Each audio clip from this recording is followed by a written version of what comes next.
Hey, before we get going today, I wanted to give you a heads up. Before you know it, Halloween's going to be here, and then Thanksgiving, and then Christmas, and then New Year's. And then we're going to have to worry about, how do I pay for all this holiday spending? Let's go ahead and make a New Year's resolutions list. And let me go ahead and guess. Last year and every year before that, 2 of your resolutions were pay some debt off, save some money. I can help you do both of those. Check both of the boxes at savewithconrad.com. And how's this for starters? No house payments until next year.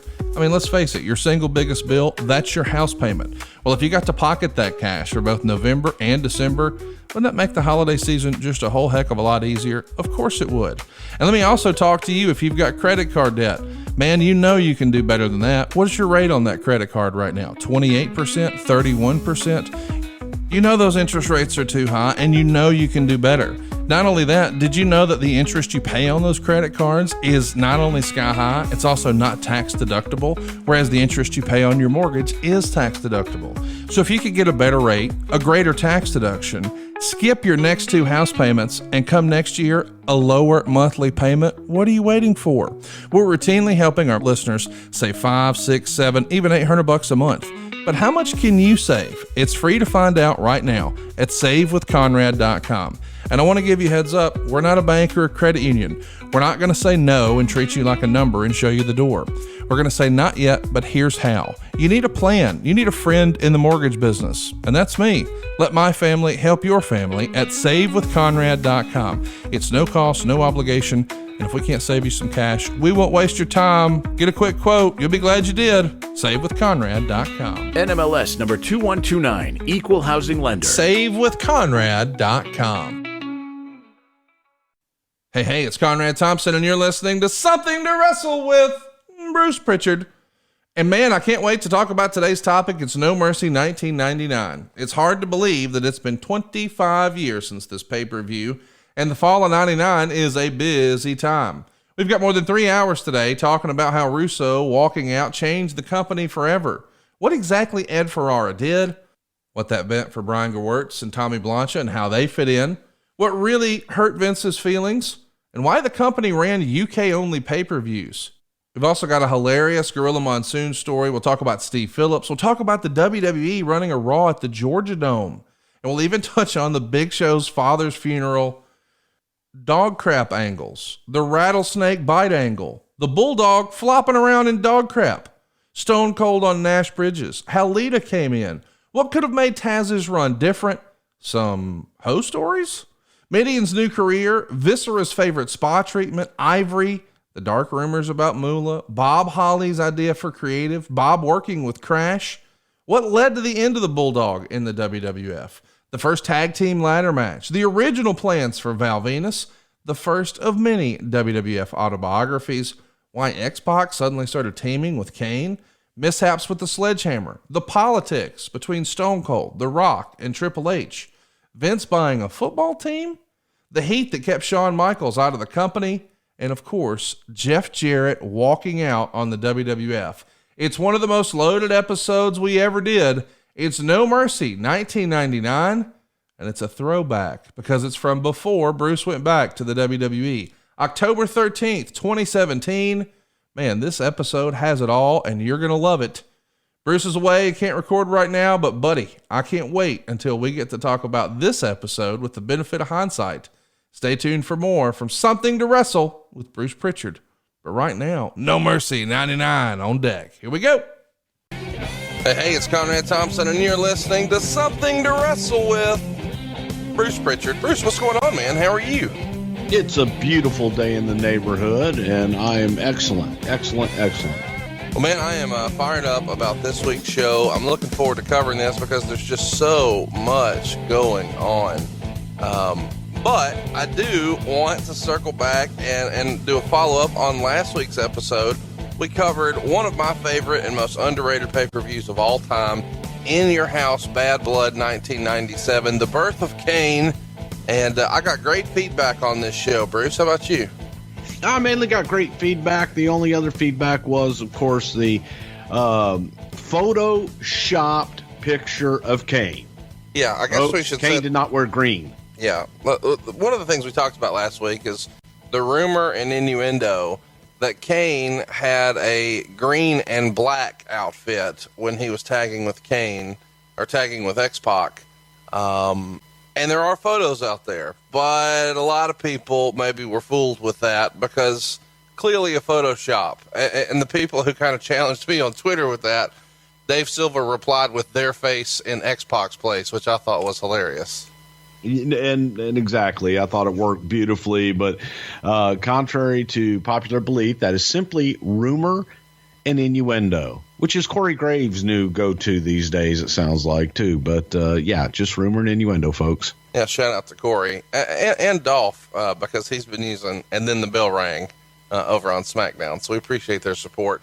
One of the things that we got a little bit of follow-up from on Bad Blood was talking about the reaction from Vince McMahon after the match. So, obviously, it is a clinic with Undertaker and Shawn Michaels, one of the greatest matches ever. After a match like that, what's the reception amongst Vince and the office and the boys backstage when the guys walk through? Does everybody realize they've just done something special? Is it a sellout at the curtain? Are they getting a standing ovation? What happens when the boys come back through the curtain after a match like that in your house, Bad Blood? As far as somebody like Vince, it's kind of like a proud father watching his children go out and perform and go above and beyond the call of duty. So, as far as Vince goes, he was extremely proud, extremely happy, and happy that for the most part, everybody got out of it unscathed and there was no serious injury. From the talent point of view, yeah, guys get a standing ovation and people line up just to shake their hand and congratulate them and tell them what a great performance that they just put in. Well, Bad Blood is quite the episode. If you, for whatever reason, haven't heard it yet, you need to go find that episode just so you can hear the story of when Attitude was really born. That was probably my favorite takeaway from last week. But, Bruce, you had a rather interesting weekend, and I don't know when we should fit this in, so let's just talk about it. I was not able to make the live show this past weekend. My real-life work wouldn't allow it. So you and Jim Cornette had all the fun at St. Andrews Hall in Detroit, and I hear it's one of the rowdiest crowds of all time, and I missed quite the show.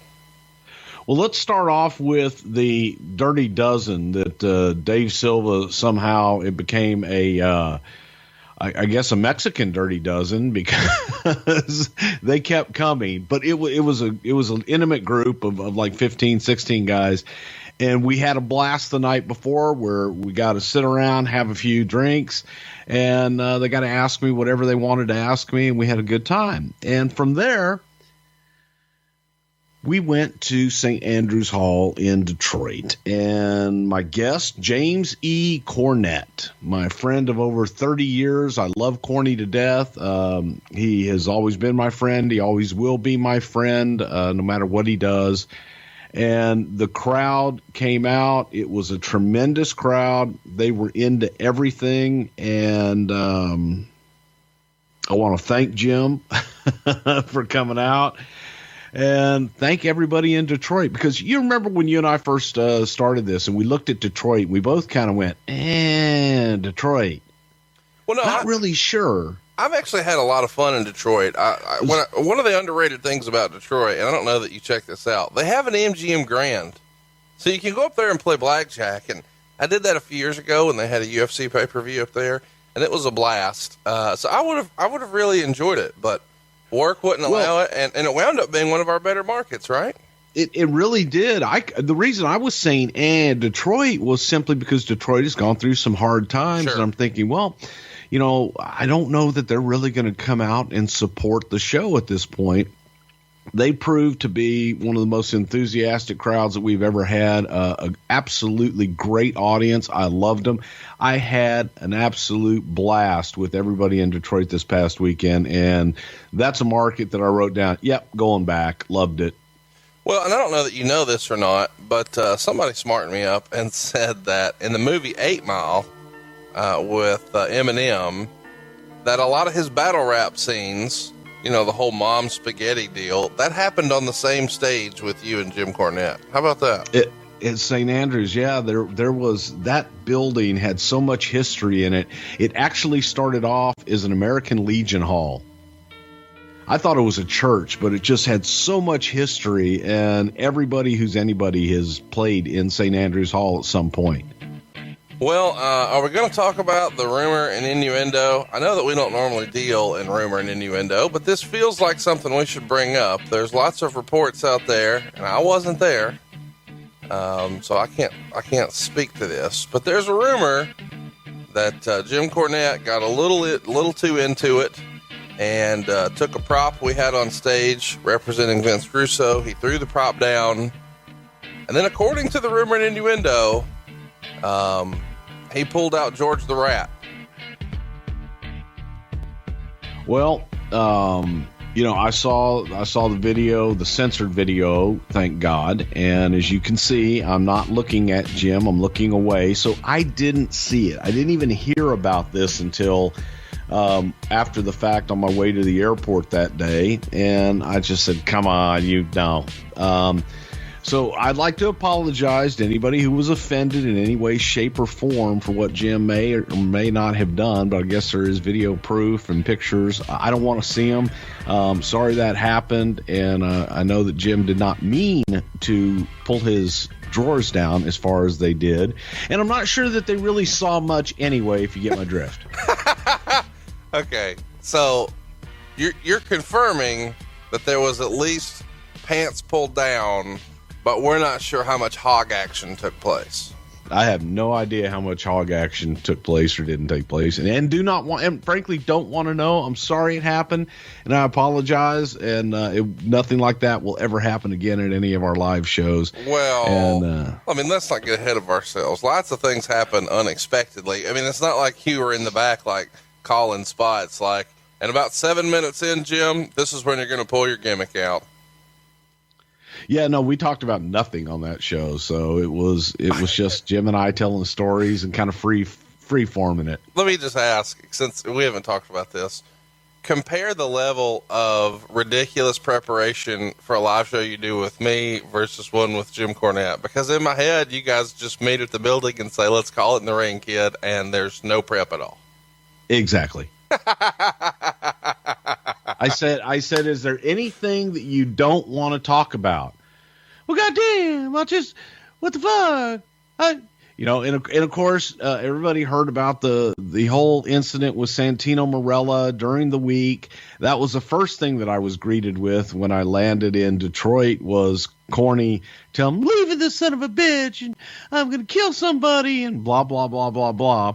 And I just wanted Corny to be there at the show. We got him to the show. We got him calmed down, but I couldn't let it go. I had him tell his version of the story of what took place the day before with Santino Marella at the Cobo Hall, Detroit Legends reunion thing. But if you want to hear that whole version and everything that happened there, you can go over and check out Corny's podcast. He's got a great one. And he'll tell you all about it. I like Santino. I like Cornette. I think they're both great guys, and nothing against Santino at all in any way, shape, or form. I've always found him to be a good guy, so I'm not picking sides here. It's worth mentioning, Santino, I believe, is a listener of the show. So shout out to Santino as well. But, hey, the point is, you never know what's going to happen at a live show. Do I have that right, Bruce? You absolutely do not. And we even had... bless his heart, Mickey Doyle come up and tell one of the worst stories in the history of the show. The crowd actually, they started to get a little hostile on Mickey, and it was a classic example of Cornette and I in the background basically begging the crowd, stop booing. No, man, this is Mickey Doyle. He's an old timer, and without guys like Mickey Doyle, there wouldn't be guys like me and Jim Cornette. So we got through it. I don't know who Mickey Doyle is, but I can tell you this. He's not booked for November 19th, Sunday at 1:00. It's right before Survivor Series. It's a joint WWE pay-per-view, and the mega powers are going to explode. We're getting the band back together. You need to come see us live and in person. November 19th, we're going to be at the House of Blues in Houston, Texas. Your hometown, obviously Houston needs a couple of smiles, and we're going to bring them on November 19th. Right, Bruce? Exactly. Can't wait to be there. And you get your tickets over at boxofgimmicks.com. And everybody that lives in the Houston area, pick up the Houston Press next week. I'll be on the cover, and my good friend Sean Pendergast did a huge story. Good God, 4,400 words about me and the podcast and our live show in Houston. Interviewed Conrad Thompson, interviewed Dan Soder and Shuley and a lot of friends of the show. But most importantly, be there Sunday right before Survivor Series in Houston at the House of Blues. Go to boxofgimmicks.com to get your tickets. Most importantly, just be there. Come on. Of course, we know what's coming next on the other side. No Mercy, 1990. All right, Bruce, it's time for What Happened When the World Wrestling Federation ran No Mercy 1999. This feels like our 900th pay-per-view show where we're covering the Gund Arena in Cleveland, Ohio. You guys did a lot of major angles and storylines and major shows at the Gund Arena. What was it about Cleveland that the WWE had a sweet spot for? Cleveland was a great market, and the Gund Arena was a friendly building. It was run by a friend of Vince's that used to run, I believe, the Hartford Civic Center in Connecticut, and they always gave us a great deal. It's a beautiful building. So the market was good. Why not? The market was good. Let's run through this. We've got a sellout crowd here. 18,752 folks were on hand for the pay-per-view. And of course that was 17,430 paying a huge gate, $478,156.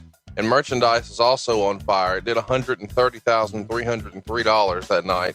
Austin is still selling t-shirts like hotcakes, is he not? Oh, hell yeah. Austin 316 all day long. And just as a comparison, there wasn't a No Mercy the year before. This is the first year of No Mercy. But No Mercy the next year in 2000 was in Albany, New York, and it did 14,342 fans there. Let's talk about No Mercy in 99, because when I first told Dave Silva, who does our graphics and whatnot over at facebook.com/something to wrestle, he threw up the poster for the May edition of No Mercy, which went down in Manchester, England on May 16th. So I found it interesting that you guys did a No Mercy for a UK only pay-per-view in May, and then you did a traditional pay-per-view also called No Mercy 5 months later. What's up with that? I like No Mercy. No one in England will watch this. Really no rhyme or reason to it. It was a good name. It was something Vince liked, so do it again. Do it for a major pay-per-view. I think that the idea behind the UK pay-per-views was they were UK only and UK specific. So there wasn't a whole lot of cross promotion. There was, but not a whole lot. And Vince didn't seem to mind it. Well, let's talk about the UK pay-per-view thing for a minute, because we've never really spent much time on this, but even here in October of 99, you guys are running another UK pay-per-view. This time it's Rebellion, and it goes down on October 2nd. So these are pretty close together here. Chat me up. What was the thought behind running UK only pay-per-views? How did that come about? What details can you share with us? It was an experiment with Sky Sports, and Sky Sports just starting out their pay-per-view division in the United Kingdom. So we were the kings of pay-per-view everywhere else in the world, and the UK wanted us to be that standard bearer in the UK for Sky Sports. We offered to do several pay-per-views for them. They were getting our pay-per-views, what were pay-per-views in the United States, they were getting them for free on Sky. Right. In the UK. So now with the implement of the actual service, we were going to do specific just for them to be able to get a few more dollars out of the United Kingdom market. Man, is there anything better than your favorite shirt? You know the one I'm talking about, the one that maybe your wife gives you funny looks whenever you wear when there are people coming over, but it's your favorite shirt. Well, why is it so threadbare? Why have you worn holes in the doggone thing? Because it's awesome. That's why. And that's what I love about True Classic, because with True Classic, I can get my favorite stuff, and then I can get a 3-pack, a 6-pack, even a 9-pack of the best-selling t-shirts, hoodies, jeans, and more. And man, I just absolutely love the way this stuff fits. We're talking premium products at an affordable price, but it really defines your best features with that perfect fit. Here's what I'm talking about. It's snug in the arms and the chest, but just the right amount of room in the midsection. You know what I'm talking about, guys. They've got all your fall and winter must-haves too, not just t-shirts, but they can get you with the waffle hoodies. You can even get button-ups. But yeah, we got you for pants too. What about some jeans? What about some joggers? Even long sleeve Henleys. True Classic really has it all. But what I really love most of all is when you find something that fits right, don't you want just more of the same thing? I mean, my wife wore some pants once and I said, honey, we need those in every color. Well, with True Classic, man, we're talking about the best of both worlds. And how about their activewear? It's moisture wicking, it's quick dry, and it's got odor control. And you can mix and match all of this to work with your style and your lifestyle. But what I like best about doing business with True Classic is their 100% perfect fit guarantee. They've even got easy returns. And don't just take my word for it. Check out more than 200,000 5-star reviews. Over 4 million customers are trusting True Classic, and you should too. True Classic's ultra comfortable, perfect fitting essentials make for the perfect gift for the men in your life too. Don't just get dad a new shirt. Get dad hooked up with his favorite shirts. Yeah, or his favorite joggers, or his favorite jeans. You're going to love True Classic. So will dad. So will your boyfriend. So will your cousin. So will the guy you work with. The dude in your life. He wants some True Classic. The holidays are here, and True Classic's ultra comfortable, perfect fitting essentials make the perfect gift for both you and the men in your life. So if you're ready to upgrade your closet, shop now and unlock big savings during their huge holiday sale. Just go to our exclusive link at trueclassic.com/STW to save. That's trueclassic.com/STW. Please support our show and tell them we sent you. End of the year holiday cheer, thanks to True Classic.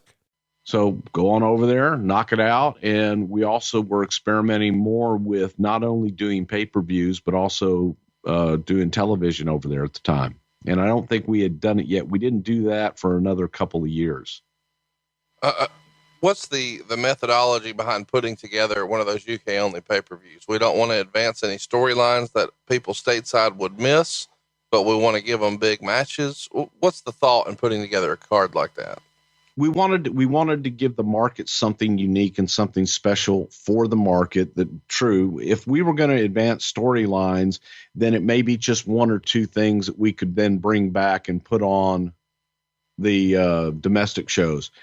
So yeah, we did do some things obviously on the UK pay-per-views, but at the same time we were looking just kind of as a status quo. It was a house show. It was a house show, and it was a special event for that market that we could put up there that people would pay for, that the entire country could see. Let's run down what that card was on October 2nd. Jeff Jarrett beat D'Lo to retain the IC title. Godfather beat Gangrel. Val beat Mark Henry. Ivory retained, beating Luna, Tori, and Jacqueline. Chris Jericho beat the Road Dogg. Chyna beat Jarrett by DQ, so Jarrett was doing double duty that day. Kane beat the Big Show. Bulldog beat X-Pac.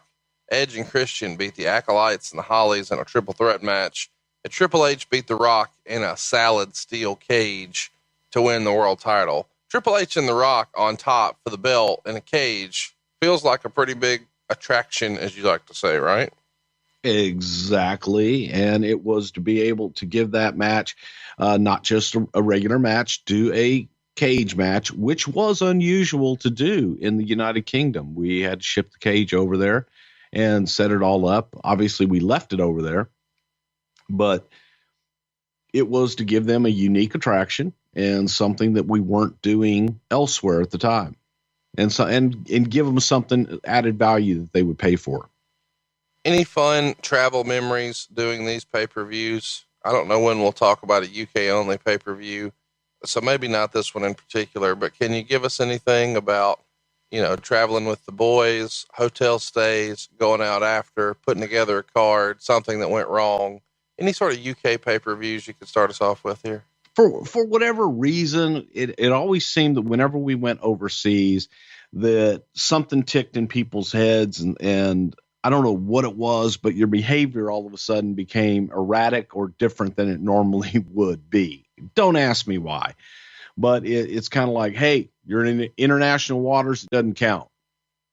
So you can drink a little more, you could party a little more, and think you can get away with a lot more stuff. And it just seemed like everybody was, maybe it's a time change, maybe it's the accent. I don't know what the hell it is, but it always seemed like people that didn't ordinarily go out went out. People that didn't ordinarily get in trouble were getting in trouble. And it just was a completely different atmosphere because all the boys were on a plane. Instead of being on a plane for a couple of hours, now you're on a plane for 6, 7, 8 hours at a time with each other. You get bored. You start wanting to cut people's hair off. You want to shave eyebrows. You want to steal shoes. You want to have fun. So there were always some kind of story from something that happened overseas that wouldn't necessarily happen in the States. And the other part about it, everybody had to travel together. So the talent was all together. They all had to stay at the same hotel. They were on buses. It was a different atmosphere than their norm in the States. Well, let's talk about what got us here. If you haven't already, check out Unforgiven 1999, which is available in the archives. It's the pay-per-view the month prior. And we had a great episode in there. We got lots of little side stories about storylines and angles that were going on. One of our more underrated episodes. But if you haven't heard that one, that would be a good place to start before maybe you keep going down the road on this one. A quick recap, of course. Triple H wins the belt there. He becomes the world champion for the second time, winning a 6-pack challenge. And this had all the firepower you might need. The Rock, British Bulldog, Kane, Mankind, Big Show, and Steve Austin was the enforcer. Of course, Steve Austin is here in the main event for this pay-per-view. The Monday Night Wars are, of course, in full swing, but the WWF is in firm control at this time. The week before No Mercy, Raw did a 6.1 and Nitro did a 2.6. The night after No Mercy, Raw did a 5.4 and Nitro did a 3.3. So going into the pay-per-view, it feels like just utter dominance. It is the week after too, but all of a sudden it feels like there has been a little bit of a swing in momentum maybe. And a lot of that is credited to Vince Russo and Ed Ferrara signing with WCW. Now we've talked about that extensively on our Vince Russo show, but we should mention that while Unforgiven 99 was his last pay-per-view, No Mercy 99 is the first pay-per-view where Vince Russo is not a part of the company. How big of an impact do you think that had here, Bruce? I think that there was definitely an impact felt because we were in a state of flux from a creative standpoint. Sorry, didn't mean to cough in your face, but Vince McMahon was looking for what's the next team? Who's going to be the next person to help me out here? And there were a lot of people vying for that position. And there was a lot of just kind of doing the status quo, trying to finish up stories that had already been started.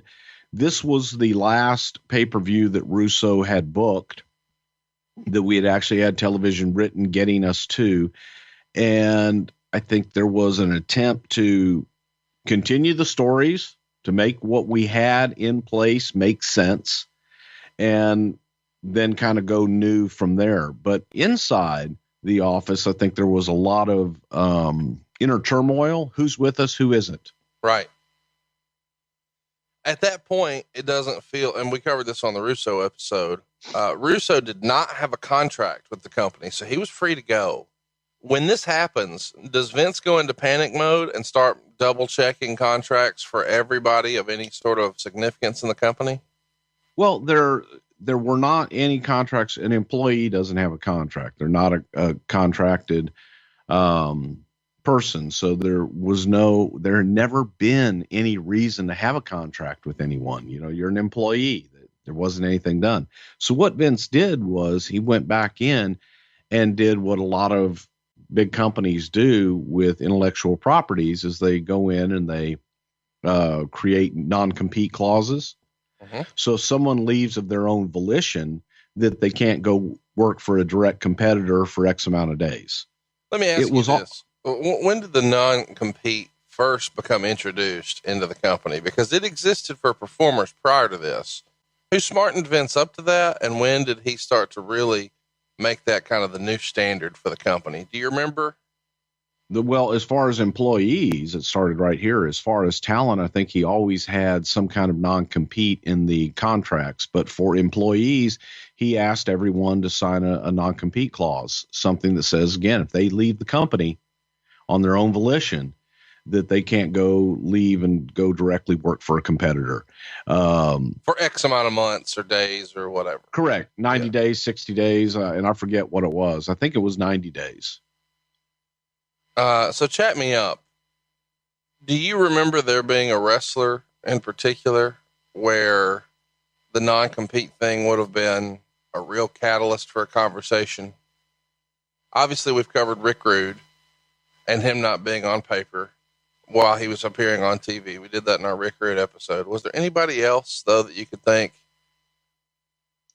Not as Luger, far as maybe? A wrestler that I remember off the top of my head, because for the most part, Rude was a special deal. Rude was somebody they wanted, and we were doing daily deals with Rick Rude. Every day that he appeared, he signed a contract.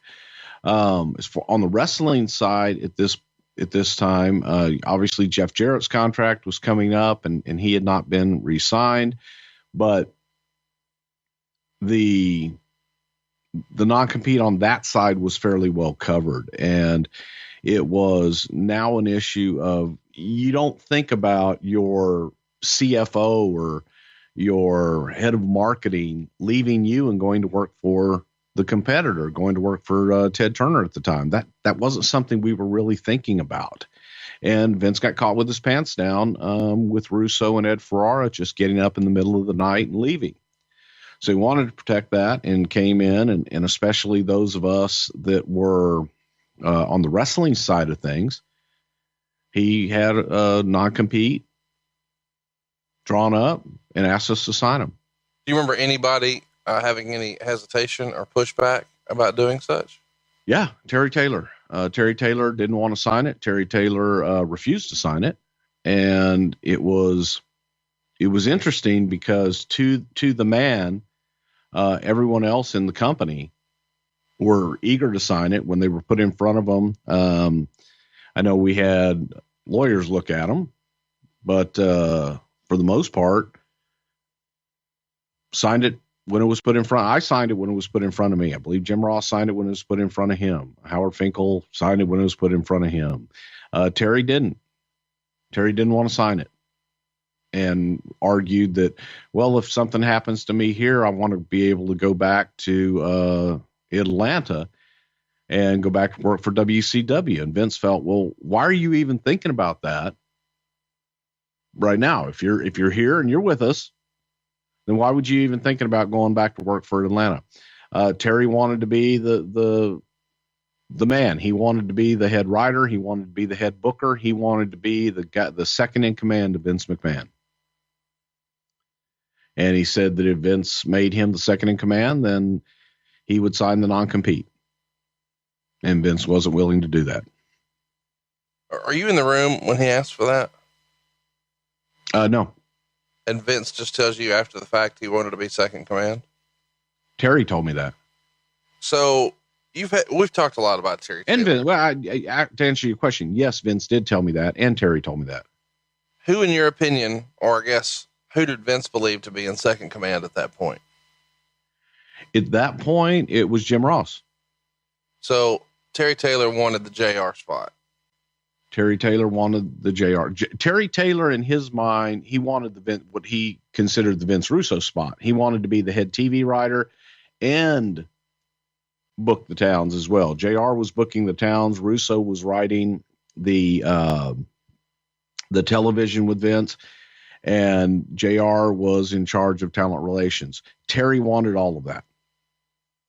That's my recollection. Does he ask for a raise, or does he just want the title? I'm sure Terry asked for a raise. I don't know specifically, but I would also believe that Terry probably would have been happy with just the title. Yeah. So chat me up. How does this conversation go down? You said that Terry told you this, and we haven't talked about Terry much here on the show, but what we have talked about was that you guys didn't always have the best relationship. What was your relationship like at this point with Terry Taylor? It was a business relationship. Terry was there helping out with creative, and I was there on the talent relations side doing the developmental talent, and again, also trying to help out in creative where I could. Terry, we had a relationship. It just was what it was. It was all business. And Terry felt that he was the only one that could step into that position, and that's what he wanted. And for him to stay, he wanted to be the man. He wanted to be the person in charge.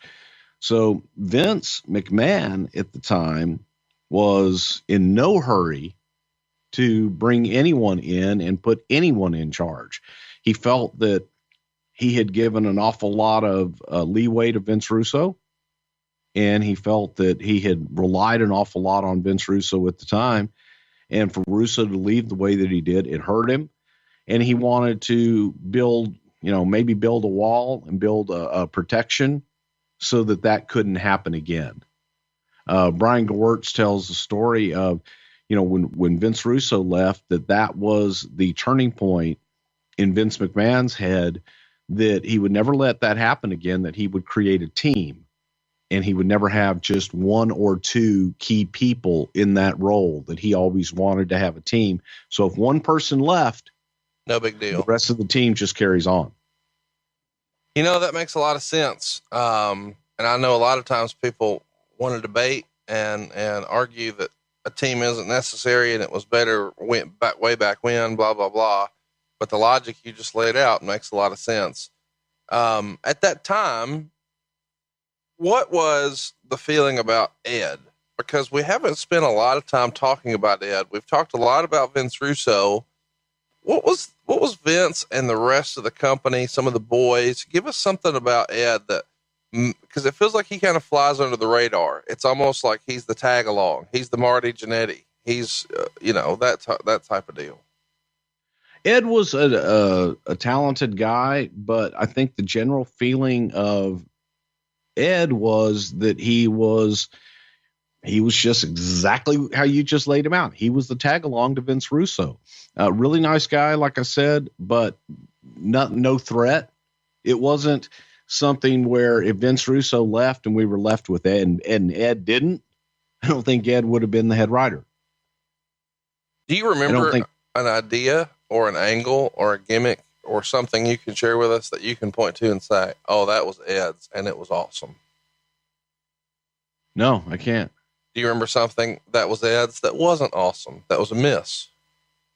No, because it was always presented as Russo, and Ed was always presenting Vince's ideas. So, and not being with them 24/7, I never really saw anything that he brought up or didn't. Do you feel like Vince Russo's personality, because he does have a big personality, allowed him to sort of take credit for all of Ed's ideas, and Ed was comfortable just kind of being behind the scenes? I could see that happening. I don't know if that is accurate or not, because Vince Russo is very bullheaded and very strong, and he has specific ideas. Maybe Ed helped get some of those out, but Russo did usually present them as his ideas. I just can't think of anything at all that was, hey, that was Ed's idea. Like, I can look at people that came after, and I can look at Tommy Blanche and go, hey, that was Blanche's idea. Brian Gewirtz, that was Brian's idea. Michael Hayes, that was Michael's idea. Not with Ed. I really don't know.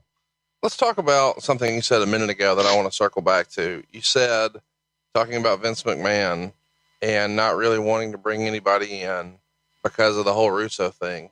You talked about Russo's departure and you said it hurt him. I can't help but feel like you mean personally, like emotionally. It just hurt his feelings. It did.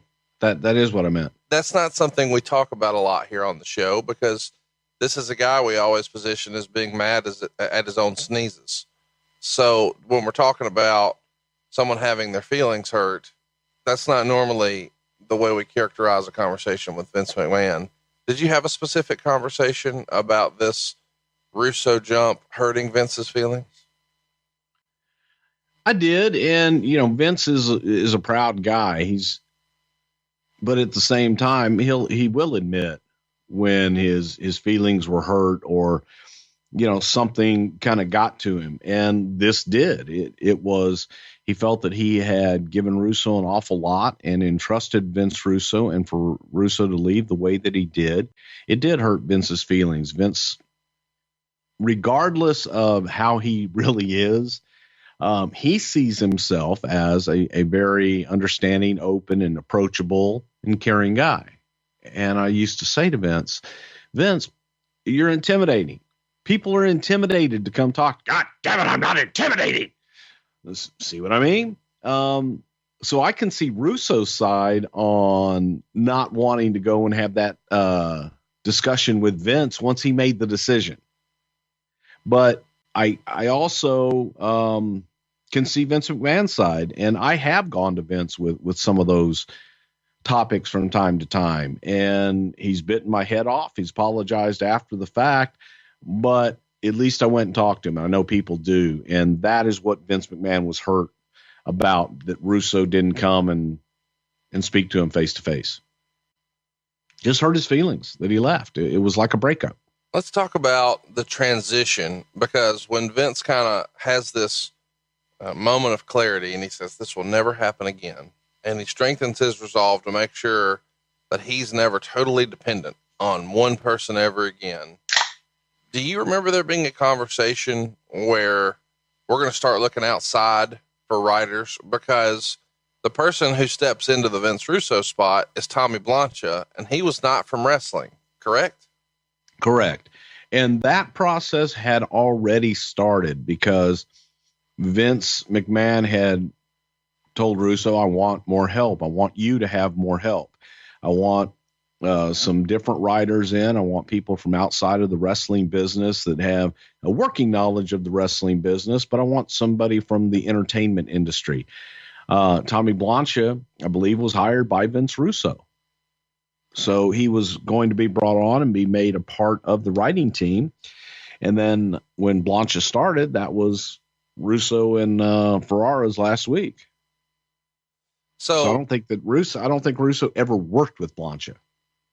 Where does, and I know a lot of people listening who are hardcore fans are not going to be familiar with the name Tommy Blancha. So I'm glad we're spending some time on this. Now, if you came to our live show in LA, you would have met Tommy. He was awesome.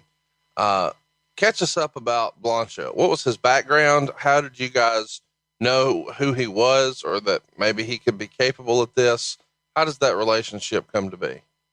At the time, Tommy was working on the Conan O'Brien show, and I believe that Russo may have met him when one of the guys did Conan O'Brien, and they talked back and forth with Blancha about some different things and different skits they could do with Conan and the talent. Don't remember who the talent was, but Tommy, I believe, was approached that way. And then at the same time, Brian Gewirtz, who had worked out in Hollywood and had been doing stuff with Jenny McCarthy at the time, working on her show, and he had done some things at MTV.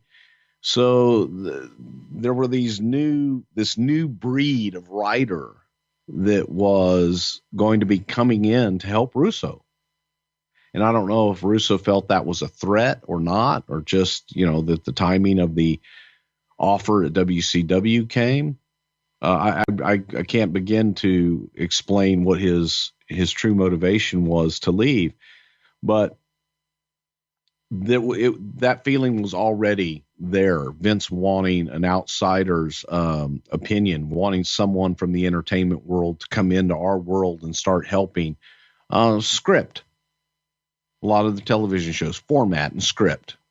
How do you guys find them? Is this a recruiting agency that you use? Is someone in the front office just making calls based on people you guys have had interactions with? Who's kind of making this first call, extending the olive branch of sorts? A lot of times, for example, when Vince and I were doing a shoot at Universal Studios, there was a producer there that worked for Universal. He was a freelance for Universal Studios that was putting the shoot together for us. And he worked really well with our guys, and he had his stuff together, and I tried to hire him on the spot. So there's those instances. Human resources. We were putting ads in the trades. We were putting ads in the Hollywood Reporter and Variety. We had headhunters that specialized in specific roles, specific talent, that they would go out and they would try and find some of the best writers in Hollywood. It was a lot of different ways. As far as Tommy Blancha, his came from working on Conan O'Brien and working with him, and he got it. And they liked some of the stuff that he did. So they said, would you be interested in coming over and doing this? I feel like I should mention, if you're just hearing about Tommy Blancha for the first time, and I know a lot of you are, because he kind of flew under the radar, we should remind you that Tommy Blancha has a phenomenal 10-minute podcast with Will Sasso. They were both at our LA show. You can check it out. Just look for the 10-minute podcast. It really is 10 minutes, and it's Tommy Blancha, Will Sasso, and their bud, just telling stories and riffing, and it's hilarious. So I can't recommend it enough. Man, you know, sometimes you hear news and it sounds too good to be true. Well, boy, I've got some big news. If you're already a Magic Spoon fan, here's a heads up. They've turned their super popular cereal into high protein treats that are light, crispy, and taste just like the ones Mom used to make. It's become the go-to snack here in the Thompson household. I love them late night. My wife uses it as a pre-workout, and you can feel good about Magic Spoon. You see, every serving of Magic Spoon cereal has 13 grams of protein, 0 grams of sugar, and just 4 grams of net carbs. So you can feel good about what you're eating. The most popular flavors are fruity and cocoa, but there's so many more. But Magic Spoon's brand new treats, they're crispy, they're crunchy, they're airy, and it's an easy way to get 12 grams of protein on the go. And now, for the first time ever, Magic Spoon treats are available in grocery stores with delicious flavors like marshmallow and chocolatey peanut butter. I've also rocked the blueberry muffin, but let me just give you the Conrad recommendation now. Did I just talk about myself in third person? Double chocolate is where it's at. You will be blown away that, wait a minute, I'm allowed to eat this? My wife isn't going to be mad if I eat this? I don't have to sneak this?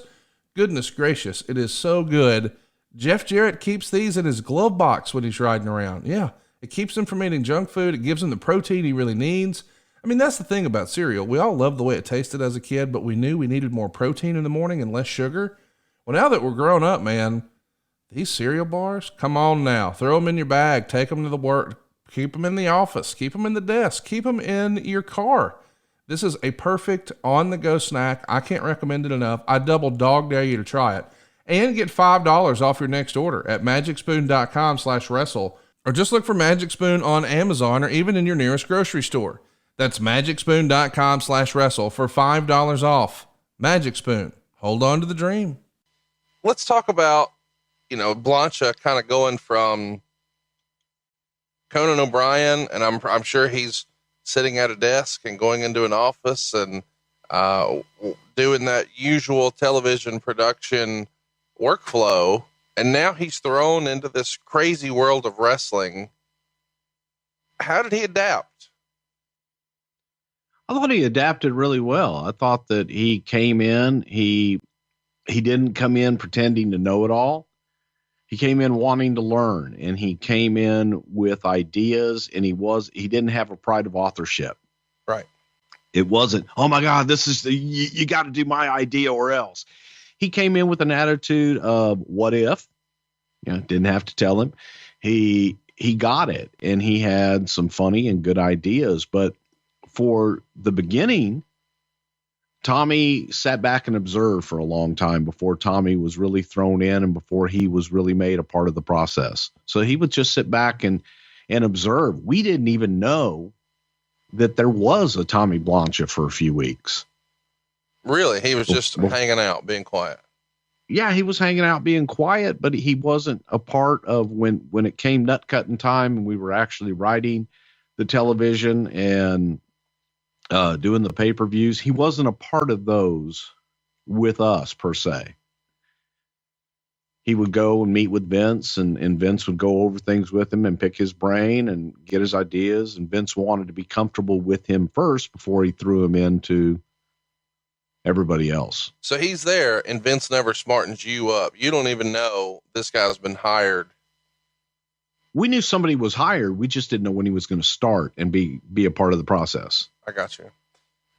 When do you remember him becoming a part of the process? Is there a particular show or arena or pay-per-view? I think right after this pay-per-view, right after No Mercy. Okay. I don't know when we'll talk about Tommy Blancha again. Now, the first time I said that about Jerry Jarrett, he became a staple on the show. So maybe I won't jinx it here. Chat me up. Some of the more memorable angles or moments in company history that we could circle back and say, that was Tommy Blancha. Tommy Blancha was the one that came up with the idea to hit Steve Austin with a car when we needed to get Steve out of commission for a while. Tommy Blancha was the doctor that delivered the hand Mae Young's pregnancy. That's so awesome. Tommy was responsible for a lot of the sexual chocolate with Mark Henry. And a lot of the stuff with, Brian Gewirtz and Tommy Blancha as a team, they came up with some pretty good stuff during their time. So when does Brian start with the company? Brian started shortly after that as well. And I don't really remember the time frame, but, I'll find out and I'll get that for you next week. I'll call Brian's happy ass and say, hey, little bastard, when did you start with the wrestling business? Because Brian was working for MTV. And I remember Brian's first day coming in, and he was in the locker room with a Yankees baseball cap on. No, it wasn't. I said that because he's a big Mets fan, but he was wearing New York Mets baseball cap, and he looked like a 12-year-old kid. Right. And Ron Simmons just like, yeah, who the hell are you? Yo, why are you in the dressing room? And Brian trying to fit in, didn't fit in. He could be a little awkward at times, but I'll get the Brian Gewirtz. I'll get the lowdown for you next week. Well, I look forward to us talking about Brian long form, because it feels like, he's probably the most, I don't know that I should say underrated. I just feel like for all of Vince Russo's contributions to the business, he gets his credit 10 times fold, good, bad, and indifferent. But almost no one talks about Brian. And Brian really was the straw that stirred the drink for like a dozen years or more, right? Oh my God. Brian was a little genius, still is a genius. And Brian was the one that formatted the show, put Raw together for so long, and took that brunt. He had a great way with Vince. He had a great way with Stephanie, and he did the Rock stuff. Obviously he's still, working with the Rock, in charge of $7, not in charge of $7, but in charge of their television production and creative on that side. So Brian is an unsung hero, and Brian doesn't get nearly the credit that he deserves, that other people, because he doesn't go out and brag about it. He doesn't go out and say, that was my idea. He doesn't go out and say, I came up with that. He just moves along. He knows that Vince had to bless it. He knows what he did. He doesn't have to tell people. Let's move on. We'll come back to Brian. I'm sure he's probably going to get his own episode at some point. Gorilla Monsoon passes away on October 6th. We talked about this briefly on our Unforgiven show, and we just did a phenomenal tribute episode to Bobby Heenan a few weeks back. Any other memories or short stories you'd like to share about Gorilla Monsoon here? Gosh, I think I'm pretty sure I've shared it, but all the way up into the end, Gorilla was an avid gambler, and Gorilla loved to bet on anything. And even on Gorilla's quote deathbed, Gorilla was calling the guys at the studio saying, is there a game tonight? Is there anything? Is there a golf game, a badminton game? Is there a chess tournament? Is there something that I can bet on? all the way up until the end. But it was Gorilla Monsoon had a game room in his house, and no one will know this name. And I hope that there are some old timers that will remember this. There was an old wrestler by the name of Bull Ramus, and Bull Ramus, he was mainly famous in Texas and California, but Bull also worked in the Northeast for Vince Sr. for many years. And Monsoon had a game room in his home in New Jersey, and on the wall in the game room was a plaque that said, "This room donated by Bull Ramus," meaning that Monsoon used to beat Bull Ramus at cribbage and poker and everything under the sun, and that Bull Ramus's the winnings from Bull Ramus paid for this room. And Gino invites him to his house. And Bull Ramus thought that was the nicest thing, that, Monsoon had a picture of him up on his line. He goes, "Oh, Gino, that's so nice. You got my picture in your game room. That's so nice." And then he reads the little plaque underneath it. "This room paid for by the donations of Bull Ramus." And Bull just absolutely went nuts. But Manuel Bull Ramos, big star back in the 50s, 60s, and 70s. Sweetheart of a guy, but that was the kind of guy that Gorilla Monsoon was, and just a wonderful, wonderful guy. Well, that's a great story. I don't know that you've told that one before, so I appreciate you sharing that with us. I don't know that a lot of people know that Gorilla Monsoon used to own part of the Worldwide Wrestling Federation. Catch everybody up on how that whole deal went down. Gorilla Monsoon, Vince McMahon Sr., Arnold Skoland, and Phil Zacco, I believe. It was either Phil Zacco or Toots Mondt. They all owned a portion of Capital Wrestling, which was the parent company to the WWWF. And for most people, they viewed that as Vince McMahon, the father, as his company.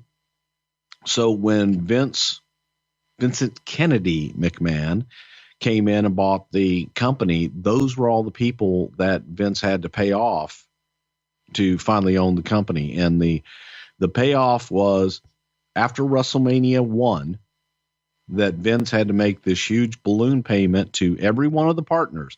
And if Vince were to miss a single payment, then the partners were able to take the company back in full. No questions asked. And obviously, as history will tell you, Vince was able to make every payment, make his big balloon payment after WrestleMania 1, and took the company over. But yeah, Monsoon was one of the owners. Let's talk about the company at the time, because it's hotter than ever and mainstream media is taking note.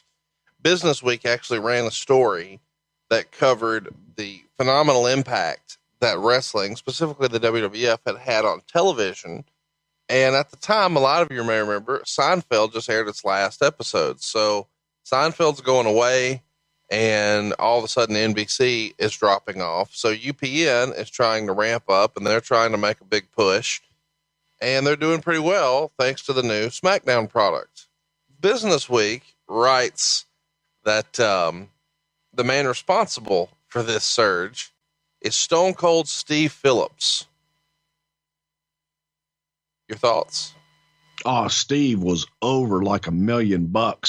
He had this Phillip drop thing that he did. It was like a screwdriver type move, right? Something like that. Yeah. Yeah. It was exactly. It was on the head, if I remember. Yes. Right. Yeah. He later went on to captain the Maersk and take down Somalian pirates. A lot of what would have been better would have been, because you know what they did here is they combined Stone Phillips and Steve Austin. And so Stone Cold Steve Austin and Stone Phillips have somehow merged into Stone Cold Steve Phillips. That's hilarious to me. So I love Stone Cold Steve Phillips. It's phenomenal. I mean, and I think we're technically okay to sell shirts like that, but maybe not. I feel like we should also mention that the WWE has taken some chances here going into No Mercy, because they run the Georgia Dome. And let's remember that the WCW Nitro that set all the records was in July of 98. Well, here we are in October of 99, and the WWF's coming to town. It's October 11th. They draw 33,375 folks. The gate is an incredible $861,000. It's one of the top 10 largest crowds in the history of American pro wrestling, and it's for a fucking Raw. It's unbelievable. This is up here with the WrestleMania at the Silverdome, WrestleMania 3, the Royal Rumble at the Alamo Dome in 97 that we've covered in our archives, the Indianapolis Hoosier Dome, WrestleMania 8, the 1980 Shea Stadium show. I mean, this is a monster show. What goes into the decision making of, hey, let's run the Georgia Dome? It was time. It was time to go back to Atlanta. We hadn't run Atlanta in a long time. Raw was doing well, so the opportunity presented itself. Why not run the Georgia Dome? So we cut it just about in half when we did it. And we put a big divider up in the middle of the dome, and we used the second half for a lot of our staging and parked a lot of our trucks out there. So we didn't go in saying, hey, we're going to do 70,000 people or whatever the hell it held. We went in under the auspices that we were going to draw 30,000 people. So we were very happy with the outcome and going back to Atlanta in a big way. So it was just time. That was it. And the opportunity presented itself. To give you a heads up too, that February 8th, they set an all-time Raw and Monday Night War attendance record at the time. They ran the Sky Dome in Toronto for 41,432 folks. And again, this is for Raw. So there's just a handful of Raws. 2 Raws in 1999 drew 75,000 people. That sounds ridiculous, but it's true. On that show, we should mention this Georgia Dome show. We got Billy Gunn and Crash Holly working together. Ivory was supposed to wrestle Mae Young, but Moolah instead attacks her. We see Edge and Christian wrestle the Hardys to a double countout. X-Pac pins Farouk. Mark Henry has an appointment with a new sex therapist, Dr. Andrea Early. Is Dr. Andrea Early a rib on somebody in the back? Where does this name come from?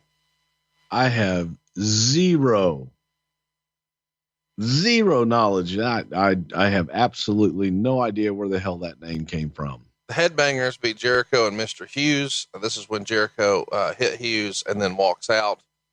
Big Show finds out that his dad has inoperable cancer, and Meltzer wondered if maybe this had something to do with Gorilla or Brian Hildebrand, because they're using a cancer angle. When people in wrestling have cancer, it feels a little, well, you know. Godfather beat Mark Henry. Bossman comes out and is getting on show about his dad, and Show comes out, but Bossman laid him out with the nightstick. And Al Snow comes in to make the save, but Bossman lays him out too. And Meltzer wrote at the time, they're paying Big Show $950,000 a year for this spot on the card. We talked about Tommy Blancha earlier, but Tommy Blancha was involved in a Big Show Bossman angle, was he not? Tommy was the one that was, I believe, supposed to shoot the scene with Big Boss Man coming into the funeral of Big Show's father. And the bastard didn't make it, and that was me. So on a Sunday afternoon in Fairfield, Connecticut,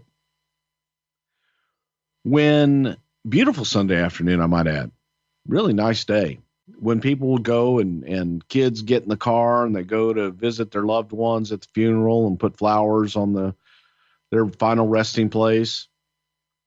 There was a mock funeral with a guy in a Blues Brothers police car with a big speaker on the top of it, going around going, ha ha, your dad is dead. Hey, Big Show, your dad is dead. Ha ha, your dad is dead. And, yeah. So if you really want to take a look and examine the absolute absurd, pull up the Big Boss Man's father's funeral. I mean, not Big Boss Man, the Big Show's father's funeral. and know that at the time that there were people paying respects to their loved one all around us, that it was a beautiful Sunday afternoon in Fairfield, Connecticut. And no one told Big Show to jump on the casket or for Boss Man to tear out through the cemetery the way that he did. But hey, there you go. Made great TV. No doubt about that. Also on that show, we've got Austin and Jim Ross wrestling Triple H in China. Doesn't that seem weird in hindsight? Let's talk a little bit about the angle that they did here, because we would see Jarrett push China off a ramp where she was stuffed inside a laundry crate. Any memories of any of this card I just ran down? Austin and JR tagging, China getting pushed off the ramp in a laundry crate. Any of this ringing a bell? Yes, as a matter of fact. Again, the absurd. We were doing so many crazy things, and a lot of this was on the heels of Russo, leaving, and some of it he was involved with, some of it he wasn't, that they had laid out. But I remember the brawl with Austin and Triple H, which was fabulous, man. They went all over the building, and there's a famous concession stand brawl. I believe it was Tupelo, Mississippi. Yeah, the one you're talking about, I think there were several, but I think the one you're about to talk about is the one with Onita. On one side, it's Ricky Morton and Eddie Gilbert, and I forget who was tagging with Onita, but they had several of these. But the one you're talking about is where there's glass involved, right? Yeah, and the guy that tagged with Onita was Masafuchi, and Masafuchi got hit over the head with a jar of mustard, and the shard of glass went in his ear, and he stands there screaming as you see blood shooting out of his ear.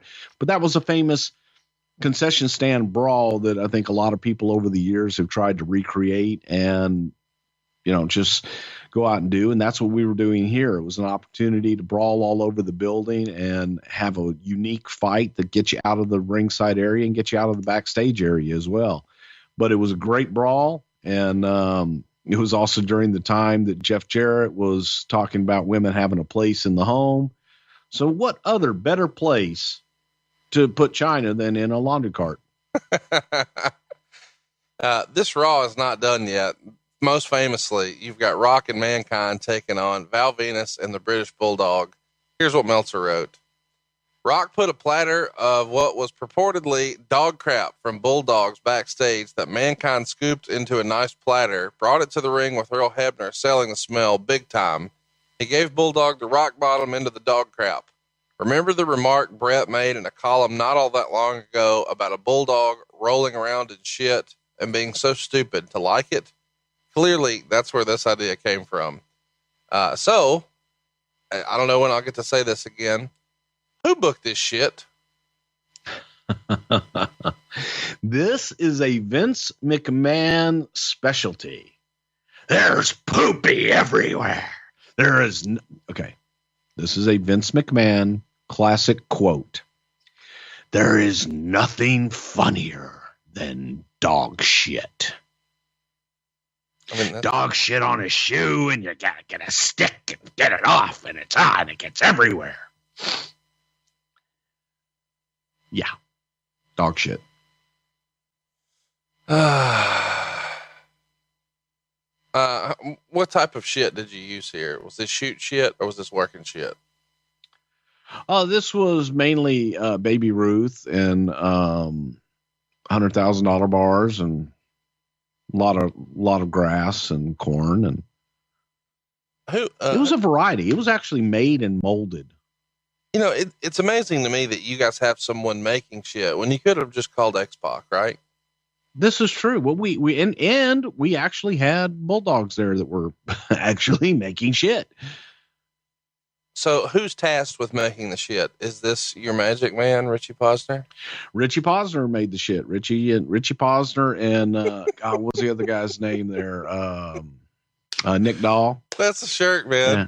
We've talked about all the props that he's made over the year, and Richie Posner made the shit. Should be a shirt. Yeah. Yeah. Oh, kind of hand forming each little turd and putting the right amount of grass in it and just the right amount of everything in it.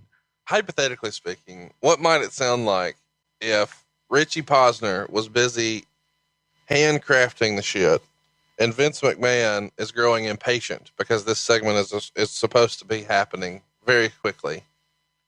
And there's a conversation back and forth about how we're short on time. God damn it, Richie. Are you done with the shit yet? If you need me, I'll make some for you right now. God damn it. Hurry up. No, God. In my head, Posner's over there patting out patties as fast as he can. I'm giving her all she's got, Captain. It's just hilarious to me. This one needs more grass, sir. Yeah. Where's the corn? This isn't an adequate turd. But sir, dogs don't eat corn. I want corn. I want peas. I want, God damn it. Give me some color in the poop. Oh, that's so awesome. So as if we're not done shit up with silliness in this show, at the end of Raw, Austin and Triple H are still fighting, and Austin throws him into a room with a rattlesnake and locks him in. Whose idea is the snake?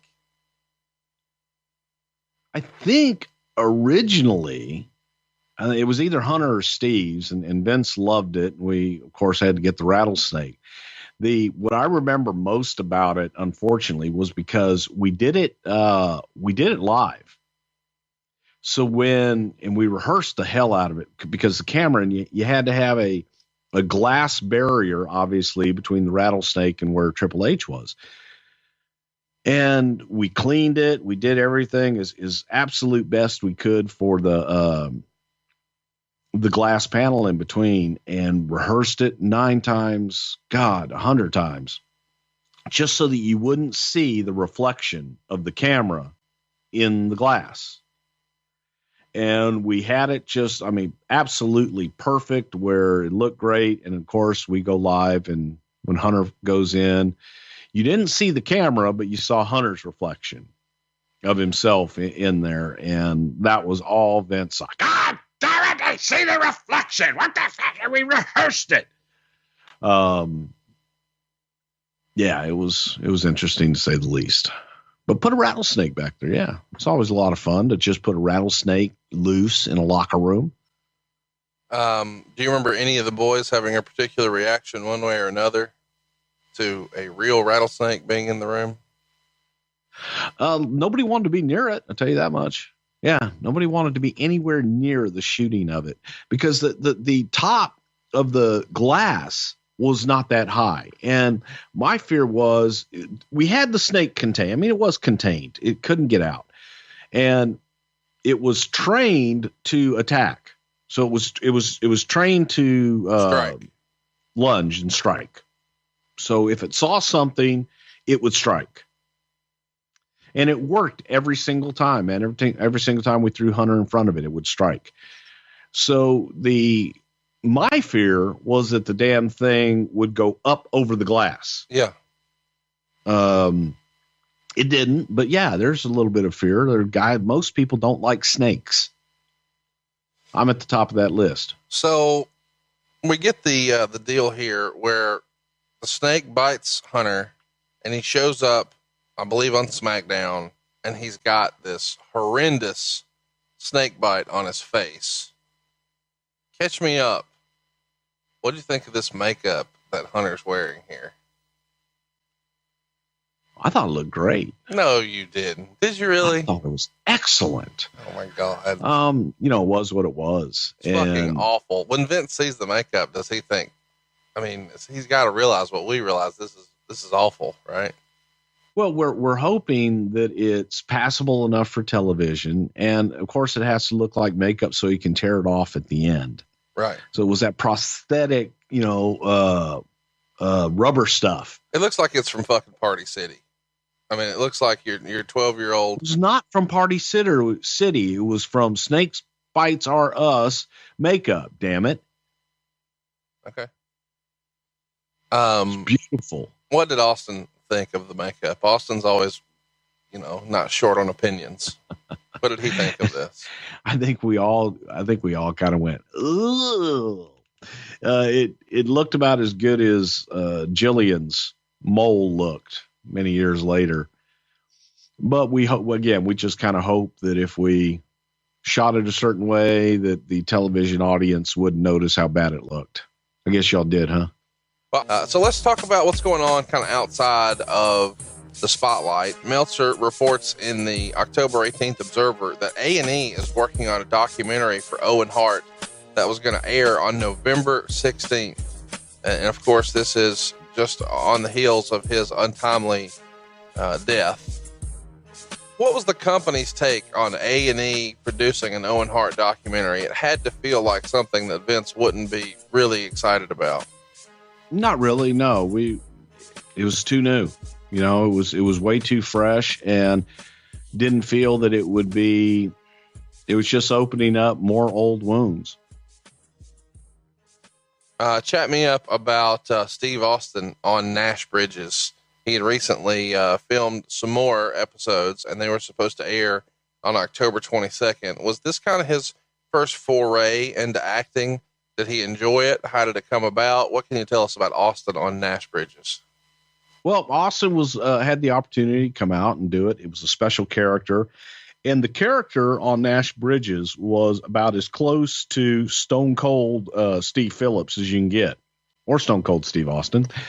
So Steve liked it because it was able to essentially be Steve Austin on Nash Bridges. There was even talk at this time that that Steve would maybe get a spinoff series with this character off of Nash Bridges. They were talking about doing a series just with Steve's character. So there were a lot of different things, but Steve was focused on wrestling. Steve wanted to continue. He felt he still had several years left in the wrestling world, and that's what he wanted to focus on. He had a good time. I think out of this, that the best thing that came out of this was Steve was in the trailer with Don Johnson, and Don is talking with Steve, and they were friendly and having a good time. And while they were in there talking, one of the production assistants came in and said, "Yes, sir, Mr. Johnson, they're going to be ready for you on the set in 5 minutes." So about 5 minutes goes by, and Don Johnson gets ready and goes walking out. He's walking out to the set. Steve's walking with him. And the same production assistant comes up to Don Johnson and says, "I'm sorry, Mr. Johnson, they're not ready yet. It's probably going to be about another 15, 20 minutes. And Don Johnson looks at the kid and says, "Oh, hell, don't make me have to learn your name." And I stole that phrase, and I have used that I don't know how many times ever since, because I just thought that was one of the funniest things I'd ever heard. Don't make me have to learn your name. What a fucking asshole. What? That's such an asshole comment, and it really fits your personality that you think exactly. That's a great line. Wow, to treat people like that. Okay. Hey everyone, with the holidays creeping up faster than your aunt's fruitcake recipe, I've got something way better to share with you. If you want to look sharp for all those festive gatherings and maybe finally win that Best Groomed at the Family Dinner award, be sure to check out the latest masterpiece from Manscaped. It's the Chairman Pro Electric Foil Shaver. Trust me, it's like Rudolph, but for your face, guiding you to a smooth, irritation-free shave. Head over to manscaped.com and join the 12 million men worldwide who already trust Manscaped by using code STW for 20% off and free shipping. Let's dive right into the goods. The Chairman Pro is armed with not one, but two interchangeable skin-safe blade heads. Think of them as your grooming superheroes. The skin-safe 4-blade foil whenever you want to go that baby's bottom smooth. And then there's the skin-safe stubble trimmer. When you just want to keep some stubble, but just clean it up a little bit, you're going to be looking sharp while minimizing razor burn and irritation, because nobody wants to show up to the holiday party looking like they lost a fight with a Christmas tree. But wait, there's more. The Chairman Pro has FlexJust technology, which is basically like the holiday miracle of shaving. It's like Santa's elves made it just for you. The blades and pivoting head adjust to every curve on your face and neck, like they had the gift of foresight. So go ahead, kiss that awkward jawline patch goodbye. No more pretending it doesn't exist while you hope that nobody notices under the mistletoe. And if you want even more precision, on the right side of the bracket, there is a precision lock. And when you lock it, the blade head sits firm, so you can achieve a more precise shave. And here's something that'll make your grooming routine even easier. The Chairman Pro is waterproof, so you can use it right in the shower. The Chairman Pro isn't just for daily shaves either. It's powerful enough to tackle up to 5-day growth. And with up to 75 minutes of runtime on a single charge, you've got plenty of juice to go from Santa's beard to smooth as a snow angel. It's even got a travel lock so it doesn't accidentally turn on in your bag. Get the Chairman Pro today and experience a shave that's as smooth as you deserve. Get 20% off plus free shipping with the code STW at manscaped.com. That's 20% off plus free shipping with the code STW at manscaped.com. At one point, it's reported in the Observer that there was a plan for The Rock to beat Triple H for the title on the September 27th Raw. That one went down in Greensboro. But according to Dave, Triple H complained loudly enough about the idea that it was nixed. Any memories of this September 27th Raw in Greensboro and Triple H maybe getting the finish changed? I don't ever remember wanting to change the title during that time. Okay. Probably chalk that one up to rumor and innuendo. Meltzer also reported that ECW's Miss Congeniality would be starting in about a month. It was reported here that she was trained by the Hardy Boys and is said to be a good bump taker. For those of you who haven't put it together, she would go on to be known as Lita. What do you remember about Lita first coming into the company, becoming signed? Who recommended her? What did Vince think? Chat us up about Lita coming into the company. I first saw Lita from Dory Funk. Dory Funk had her at his Funkin' Conservatory at his dojo down in Tampa, and they had taken a lot of pictures, and she had been down there working. So Dory had sent some pictures in and said, hey, this girl's name, Amy Dumas. She's going to be going in and working with ECW during this time, but you should really check her out. So we saw her. I remember we called her first, asked what she was doing. She said she was going to go in and do the ECW thing. I said, okay, well, if you've already committed to that, please do that. I called Paul, asked Paul what he had planned. He said he really didn't have anything planned for her long term. So, okay, well, we're thinking about maybe bringing her in. And then we found out that she was friends with the Hardys, and we saw her work back and forth, and Jim Ross and I brought her up, had a meeting with her, and decided we wanted to bring her in. The initial idea was to package her because she spoke Spanish. She was familiar with the lucha. She had trained in Mexico as well and been working down there for quite some time. We had this guy, Papi Chulo, who was coming in, Mr. Aguilera, and he couldn't speak English. So we thought, well, hey, man, let's put a good-looking girl with him who speaks both Spanish and English, and that's how Lita was born. That was the idea behind bringing Lita in the first place. The Funks recommended her. She was working, starting ECW, and we needed a mouthpiece for Papi Chulo. I'm sure we're going to get a Lita episode at some point in the future. Let's talk about Taz, because it's reported in the Observer here that Taz vignettes are set to start airing in November, and they're going to build up for a January debut. Of course, he's just finished up with ECW here, dropping the belt, and he's on his way in. Meltzer wrote, his biggest supporter in the company was Vince Russo, as there were those who thought in the WWF his height would be an issue, especially since he doesn't sell well, and his gimmick is almost being a bully tough guy. Do you remember that being the case, and do you think Taz's run in the company may have been different had Russo still been at the helm? Well, Russo definitely was his biggest supporter, and it was Vince who had really made the move to bring him in.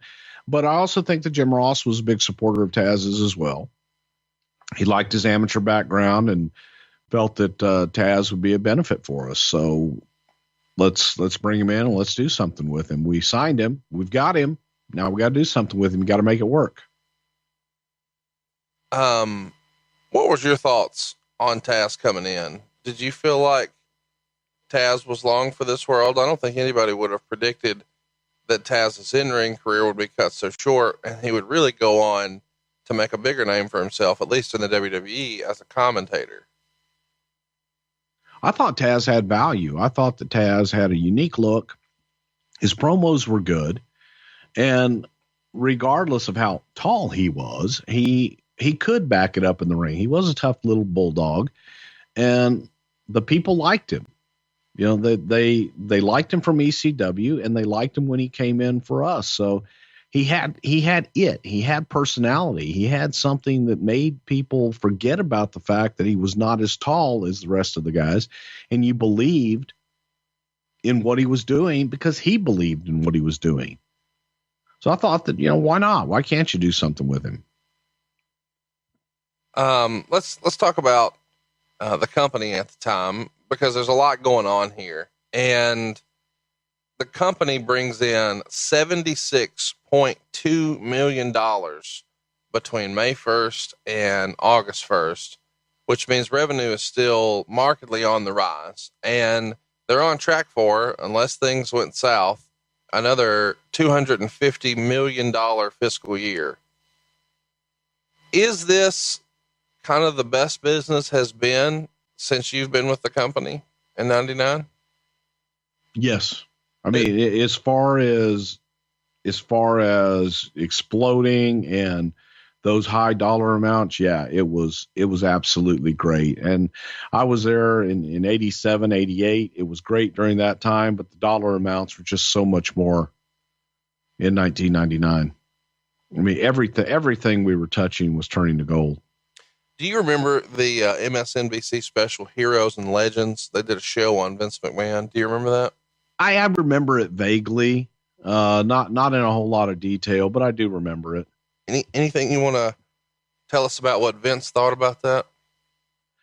I don't think Vince ever likes anything that anybody does on him. I think that there is a part of him that views himself in one way, and he's actually very, I know everybody's going to go, oh, bullshit, but he actually is kind of shy and fairly humble in that he doesn't like to be the center of attention, and he doesn't like that. He doesn't like other people's interpretation of him. In his office right now, a few years ago, he had a framed magazine cover of himself on the cover of Cigar Aficionado magazine, and it was framed when he was on the cover of Muscle and Fitness. So I hear you, but at the same time, he's got framed pictures of himself in his office.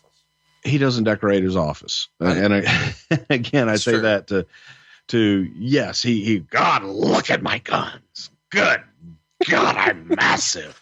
Yes, there is that part of him. I mean, I'm saying that there is a part of him that wants to be seen the way let me put it this way. He likes to be seen the way he sees himself versus how other people see him. Because most people see him completely differently than how he sees himself. All right, we're on our way here to No Mercy 1999. Now, let's get started running through the matches. In the first match, Godfather comes out to a big pop until the crowd realizes there's no hose with him, and he starts to get booed. So he calls him out. We haven't spent a lot of time on the Godfather here. Any fun hose stories you can share with us? Not on air. The hell? I'm married. I've got kids. I'm not saying. I'm not asking for dirt. There was Omaha is going to hate me right now. The term Omahos comes from the worst hose that we ever got in the world were from Omaha. What makes a good hoe? What makes a good hoe and a bad hoe? I don't know. Like, I know how to pick melons at the store. I don't know how to pick hose. So you know how to pick hose. Hey, kayfabe. Don't tell me. Don't sit here. I'm sorry. I only pick melons at the store. I know how to do that. When it comes to hose, I'm just a little inexperienced I'm a novice. That, Bruce. Could you help me with that? How would you pick a hoe? What the? I don't know, Conrad. If you were going to pick a hoe, hypothetically speaking, let's just flip the script here a little bit. If you were going to pick a hoe, what would you look for in a hoe? Color hair. I was talking about handles. I would want something that had a rubber grip, cause if I'm not wearing gloves. Yeah. Because the wooden handles, sometimes you get splinters and everything from all that hoeing. Right. Yeah. If I'm going to be doing a significant amount of hoeing, I'd like to have a rubber grip. That's all I'm saying. I'm sure you would. I would definitely suggest rubber in dealing with hose. So chat me up. Any good hose stories? Did the hose ever get out of hand backstage? Did they fangirl out? Because wrestling's this weird world where you're supposed to go shake everyone's hand, and you can't sit in the wrong seat on an airplane or you're in trouble. I mean, there's all this stuff going on. So when these hoes are introduced to this weird, like, subculture, how did they assimilate? The hose were brought in usually later on in the day, right before we opened the doors, so that they could practice getting into the ring with high heels. And they had a room to themselves. That was the hoe room. And is that what it was called? They always had an escort. Wait, they were escorts? No, they had an escort. They usually had a bodyguard or someone that came with them. They were kind of segregated from the rest of the talent. There were always, a hoe or two that would wander off and try to intersperse into the rest of the herd. You said they had an escort, a bodyguard. Is that the shoot pimp, or did you guys go to like Hose R Us and they just came with a supervisor? I went to Hose R Us, and the supervisors would always usually come out with them to make sure that they were safe and make sure they were getting paid. Real conversation here. How are the hoes found? Does somebody call ahead and just call around to strip clubs? Are they opening up the yellow pages to the escort section? Where does one I had source a hoe for very real? good directory of gentlemen's club establishments throughout the United States of America and Canada. And I had a pretty good relationship with most of the general managers and a lot of the guys that book strippers for various clubs. So whenever we would need hoes in certain areas, I would call them and say, hey, I'm looking for X number of girls to be on television at such and such a date. Here's what it pays. And that's it. Did any of the women ever have ambition of making this more than a one-off? Did they try to sell you on their wrestling ability or their promo skills, or that they had a special talent? No. When we were looking for someone to speak or take a bump or anything like that, I was always import the hose. I'd find a working hose somewhere. Well, but did any of these garden variety hose have ambitions to be working hose? No, not that I can ever remember. No. Okay. Most of them were there to get their $100 and get out. Well, those are good hoes. That's it. Which gimmick do you think that Charles liked the most? Papa Shango, Godfather. I mean, Godfather is the Godfather. Sure. I think that he liked the Godfather most. Godfather was the most fun. As far as gimmicks, I always loved Papa Shango. I just loved the absurdity of Papa Shango and some of the things. And I remember I used to come up with just stupid shit to do with Papa Shango, like stand in the corner and put a hex on someone and have them take bumps without touching, just hokey, horrible stuff. But by far, I think Godfather was the most successful and the most fun. Hypothetically speaking, did you ever roll a fatty with that pimp daddy? Yes. Okay, cool. Did Godfather have the hookup? Did he have a special connection for some particularly Sean Waltman level good stuff? Yes. Okay. How over do you think Godfather was in 1999? I mean, he's got to be one of the most over characters in the entire company at this point, right? I mean, the crowd is just digging everything he does. Oh man, it was, you watch, go back, and I'll use the Kama Mustafa character as an example and a contrast and compare. And you go back and watch Charles as Kama, and then you watch Charles as the Godfather. He's having fun. He's enjoying everything that he's doing. He's fluid. That makes a big difference in a character. And I think that, the Godfather character resonated with the crowd. They loved him. It was, now it's time to have fun. So here comes the Godfather and his hoes. So it was a blast, man. The thing that you forget with the Godfather character, Charles Wright is a badass and a big dude. He's huge. He's frigging wide. His shoulders, like, I don't think he can fit through a door going in straight. People forget he's just such of a nice guy, and he's always smiling, and he's a fun guy. But he's a legit, when they talk about tough guys in the wrestling business, he's one of them. I mean, he's a legit badass. And it just clicked on me. I wrote that down when I was watching the show, because when he takes a microphone and he does the thing about farm animals, and I ain't got no farm animals, but I got my hose, and you don't want none of my hose, so now I just got to kick your ass. There was that truth in that promo, because Charles could kick your ass then, and I'm pretty sure Charles could still kick your ass if he wanted to. Well, if you get out of line in a gentleman's club in Vegas, you may find out the hard way. Let's talk about his opponent here. He's taking on Midian. And Midian, of course, is the former Godwin that we all remember there. Phineas was his name as a Godwin, and he was the one, if you recall, who was in love with Sonny, et cetera, et cetera. Chat me up about Midian and the eye gimmick, because Midian goes through a phase here, and there's a few different incarnations of Midian. There's naked Midian, which I'm sure we'll talk about another time. But then there's this kind of weird version where he's a part of the Undertaker stable, and he's got an eyeball as kind of his calling card. What's up with that? Cocaine's a hell of a drug. No. Bless his little heart.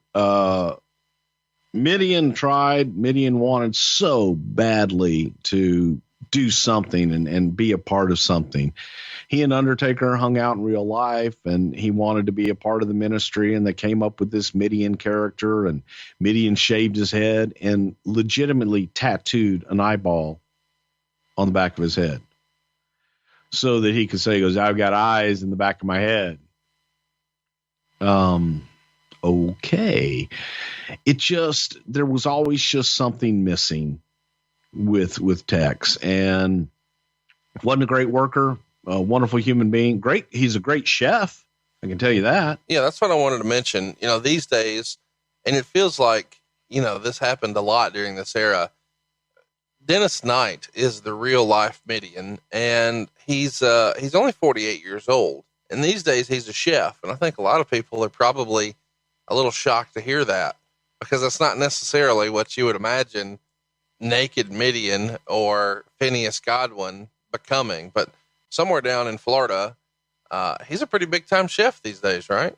He is. And he's tried out for the Food Network, and they've had a couple different pilots with him and doing different things, but he is a legit badass chef, and he found his calling in the kitchen. That's for damn sure. But at this point in the ring, he was no Luthez. Let's just go there.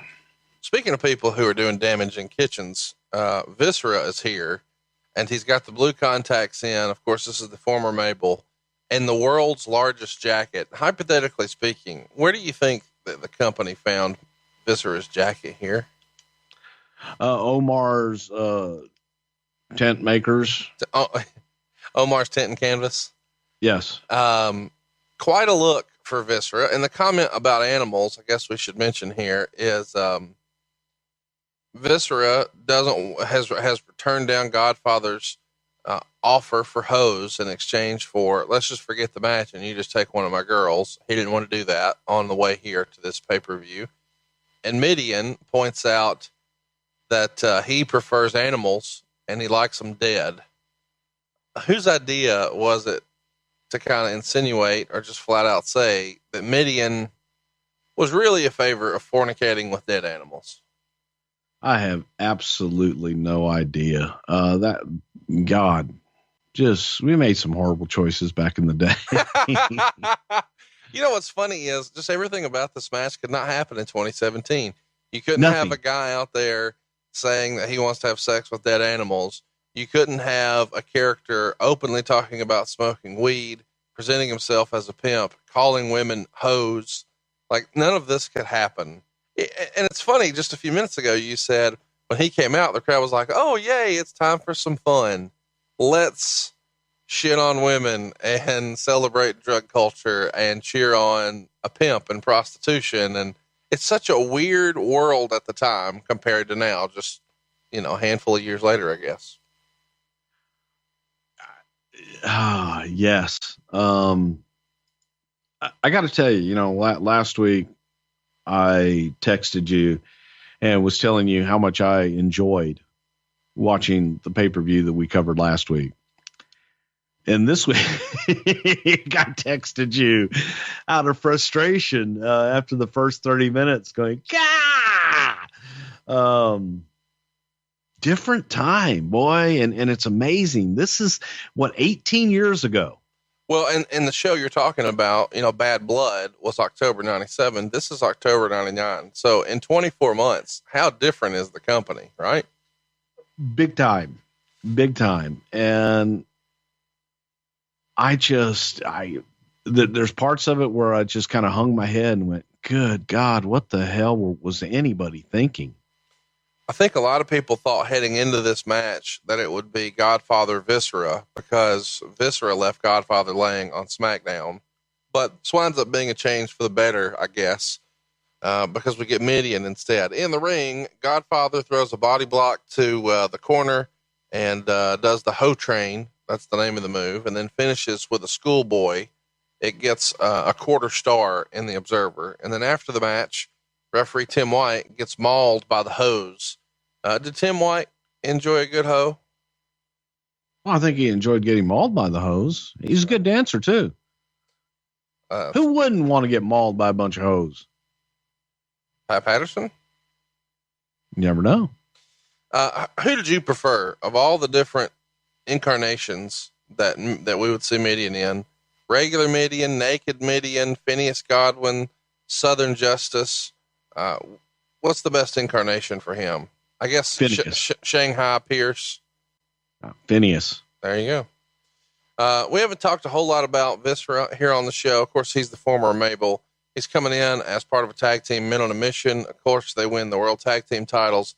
He eventually turns heel, wins the King of the Ring tournament in 95, even headlines the SummerSlam against Diesel for the world title. He's back here in the company in the summer of 98. How does him coming back into the company come about? Just a big bastard. I think that Mabel, Viscera, Big Daddy V, I just called him Nelson, gets a bad rap sometimes. I think that for a big man, that Nelson was a hell of a worker. He could move, he could do stuff. And I think that he was underrated for whatever reason, because his stuff was convincing. He could actually cut a decent promo, and it was real. When he landed on you, it looked like it killed you. Sometimes it did, but I thought that he was a pretty damn good talent. And going back and watching some of his older stuff, I look at it and go, damn, man, Nelson wasn't bad. He really wasn't. And with the tag team package, Men on a Mission with Bobby, everybody thought, well, Bobby can go in and do all the work because he was the smaller of the two. But later on, in many later years, when we had Mabel as a single competitor, I thought that Mabel did a pretty damn good job in the roles in which he was in. Of course, Nelson has left us now. He passed away in 2014. I don't know when we'll talk about him again. Any fun memories you can share with him? How was he to travel with? Any ribs? Anything lighthearted we could share about Mabel? Mabel came to us from courtesy of Jerry Lawler. And I even remember the first place that Lawler told us about these guys in Memphis, Tennessee. And he said, you've got to see this tag team. He says, the one guy is bigger than a door. I'm like, what? And so we brought them into TV, and we were still somewhere up in the Northeast, and the son of a bitch was bigger than the door. Couldn't fit through the door in the dressing room, that being Mabel. But he just was a good guy. I don't even know why I'm telling this story, but I'll never forget, somehow we got on the subject of colonics. And Mabel talked about getting a colonic, and the fact that when they did this colonic and he held out his hands about, I don't know, probably about 3 feet wide. He says, man, he says, they did it. And he goes, and a piece of steak that had been in me for like 5 years came out, and it was this long. In my head, I'm just sitting there thinking, we're on a podcast. We can't see your hands. I said about 3 feet long. Okay, but you just keep making hand gestures. I know. Well, I'm doing that for you. You understand. I got it. All right, about this long. I got it. About 3 feet long, folks, and skinny. And I just remember just laughing, going, Nelson, out of curiosity, how do you know that is a steak from 5 years ago? And what the hell are you doing looking at shit and measuring shit that came out of your ass? That just was funny to me. But he was extolling the virtues of colonics. Next up, we see a video package from SmackDown. Of course, this shows Triple H with the nasty wound on his face. Eventually, he's saying, I'm going to give up the world title. It doesn't mean more to me than my life. And of course, China is involved here. And China and Triple H say something like, I hope you're happy, Steve. And when Austin looks at China, Triple H attacks him, takes the wound off the face, and we're shown that, hey, he really is the cerebral assassin. This was just makeup. They then show us the Heat interview. So back then, of course, prior to the pay-per-view, you would get Sunday Night Heat, and they would do a live version of the show from the arena where the pay-per-view is taking place. So Michael Cole catches him out back right before the show and interviews Triple H. And today, Triple H says the snake tried to bite him, and he ripped its head off and threw it in the trash, and he's going to do the same thing to Austin tonight. Then we get a promo from Ivory.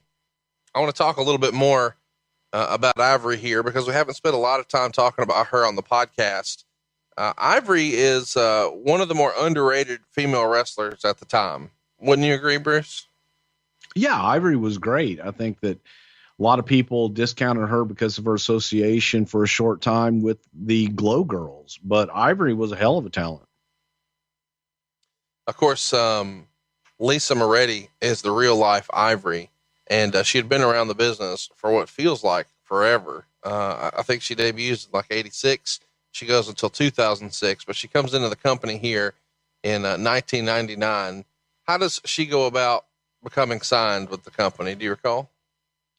I remember seeing her in California, and she was in between. She was doing independence, and she was working out there. She looked great. We were just looking for new female talent, and we were in a process of bringing in a lot more females to go through the developmental process. And here was someone who had experience. We brought her in. She was ready to go. So, man, she was on the roster. So she debuts on TV as one of the hoes for Godfather in like January of 99. By February, she is in storyline, the love interest of Mark Henry.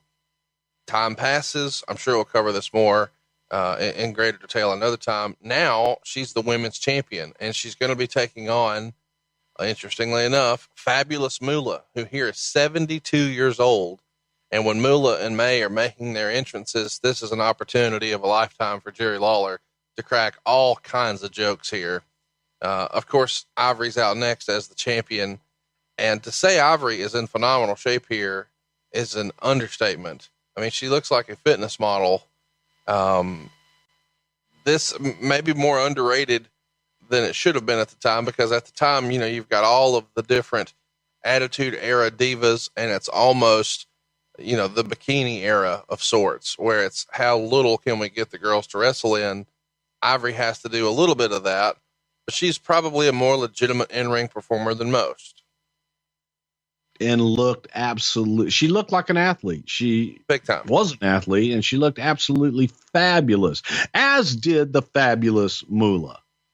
Well, so here's where we're going with this. Moolah becomes the oldest recorded champion in WWF history, 72 years old, when she pins Ivory in about 3 minutes.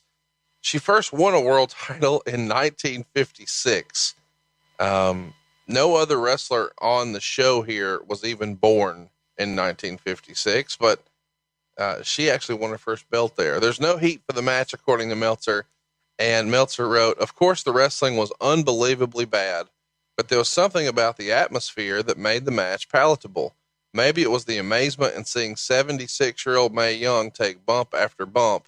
How she hasn't broken in two is beyond anyone's comprehension, but I guess it just goes to show she's as tough as her reputation.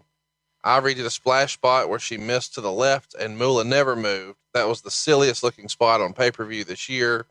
Moolah later did a splash off the bottom rope and was Ivory, but she didn't move fast enough and got her anyway. Mae Young took bumps off the apron from a clothesline and the second time from a drop kick. Moolah was in slow motion, but her forearm blows looked more real than the punches thrown by half of the young wrestlers in the business today. Ivory tried a tope on Moolah, seemingly to get caught diving through, and fell straight down and barely grazed her. The finish saw Ivory hit Young with the title belt, and she took yet another bump off the apron, and this gave Moolah a chance to deliver the slowest schoolgirl in history for the pin, -1 star. This feels like something everybody would have known was a bad idea. One of the worst matches in WWE pay-per-view history here, but a credit to Moolah, because my takeaway was, especially for 72, she was up and down when she was bumping a lot faster than I imagined that she would have been. Now, why would it be a bad idea?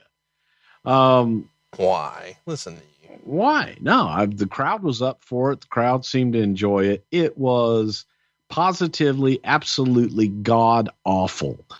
But the nostalgia side of it for Moolah to wrestle in her 40th or 50th year in the ring and to be champion again, it was the least that we could do for everything that the contributions that Lily and Ellison had made to the wrestling business.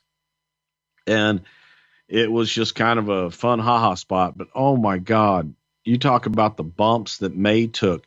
And what people forget on the bumps that Mae took, she's taking bumps off the apron to the floor in high heels, folks.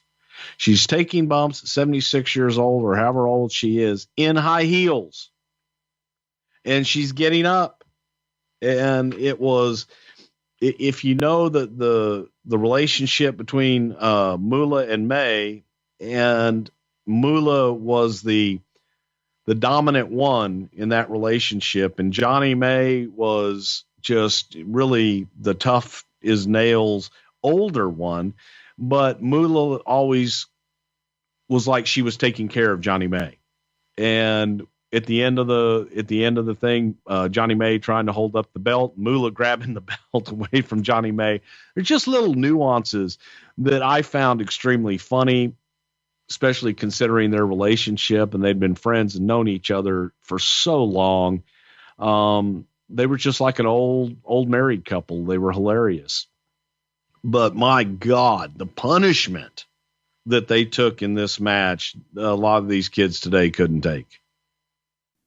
All right, let me give you what Jeff Jarrett would call a life hack. I'm talking about Lumen. It's the world's first handheld metabolic coach. It truly is a device that measures your metabolism through your breath.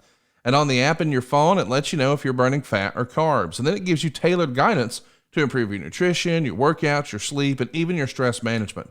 All you got to do is breathe into your Lumen first thing in the morning, and you'll know what's going on with your metabolism, whether you're burning mostly fats or carbs. And then Lumen will give you a personalized nutrition plan for that day based on your measurements. You can also breathe into it before and after your workouts and even your meals, so you know what's going on in your body in real time. And here's why your metabolic health really matters. You should think about your metabolism almost like your body's engine. It's what turns the foods you eat into the fuel that keeps you going. And because your metabolism is literally at the center of everything your body does, optimal metabolic health translates to a whole host of benefits like easier weight management, improved energy levels, better fitness results, even better sleep. Lumen gives you recommendations to improve your metabolic health with each and every breath. So if you're ready to take the next step in improving your health, go right now to lumen.me/wrestle to get 15% off your Lumen. That's LUMEN.me/wrestle for 15% off your purchase And we thank you, Lumen, for sponsoring today's podcast. It's worth mentioning that her return to the ring here in 99 caused Moolah to start experiencing dizziness, and her doctor had her wear a heart monitor, and eventually she had to be admitted to the hospital where they found some clogged arteries, and she had viral pneumonia, where she wound up being in intensive care for 24 days, of which she was unconscious 15 of those. So she's didn't have the best run here in 99 with health. After leaving the hospital, she slipped and wound up cracking a couple of vertebrae too. So she has back surgery in December. So she did make a return here, but at a great cost to her health. Maybe not the best idea. You know, it'd be weird to not talk about Fabulous Moolah and her relationship with Vince. I don't know when we'll have an opportunity to do it here. This feels like as good as any. Chat me up about what Moolah's relationship was like with the company, because she's not a person without controversy.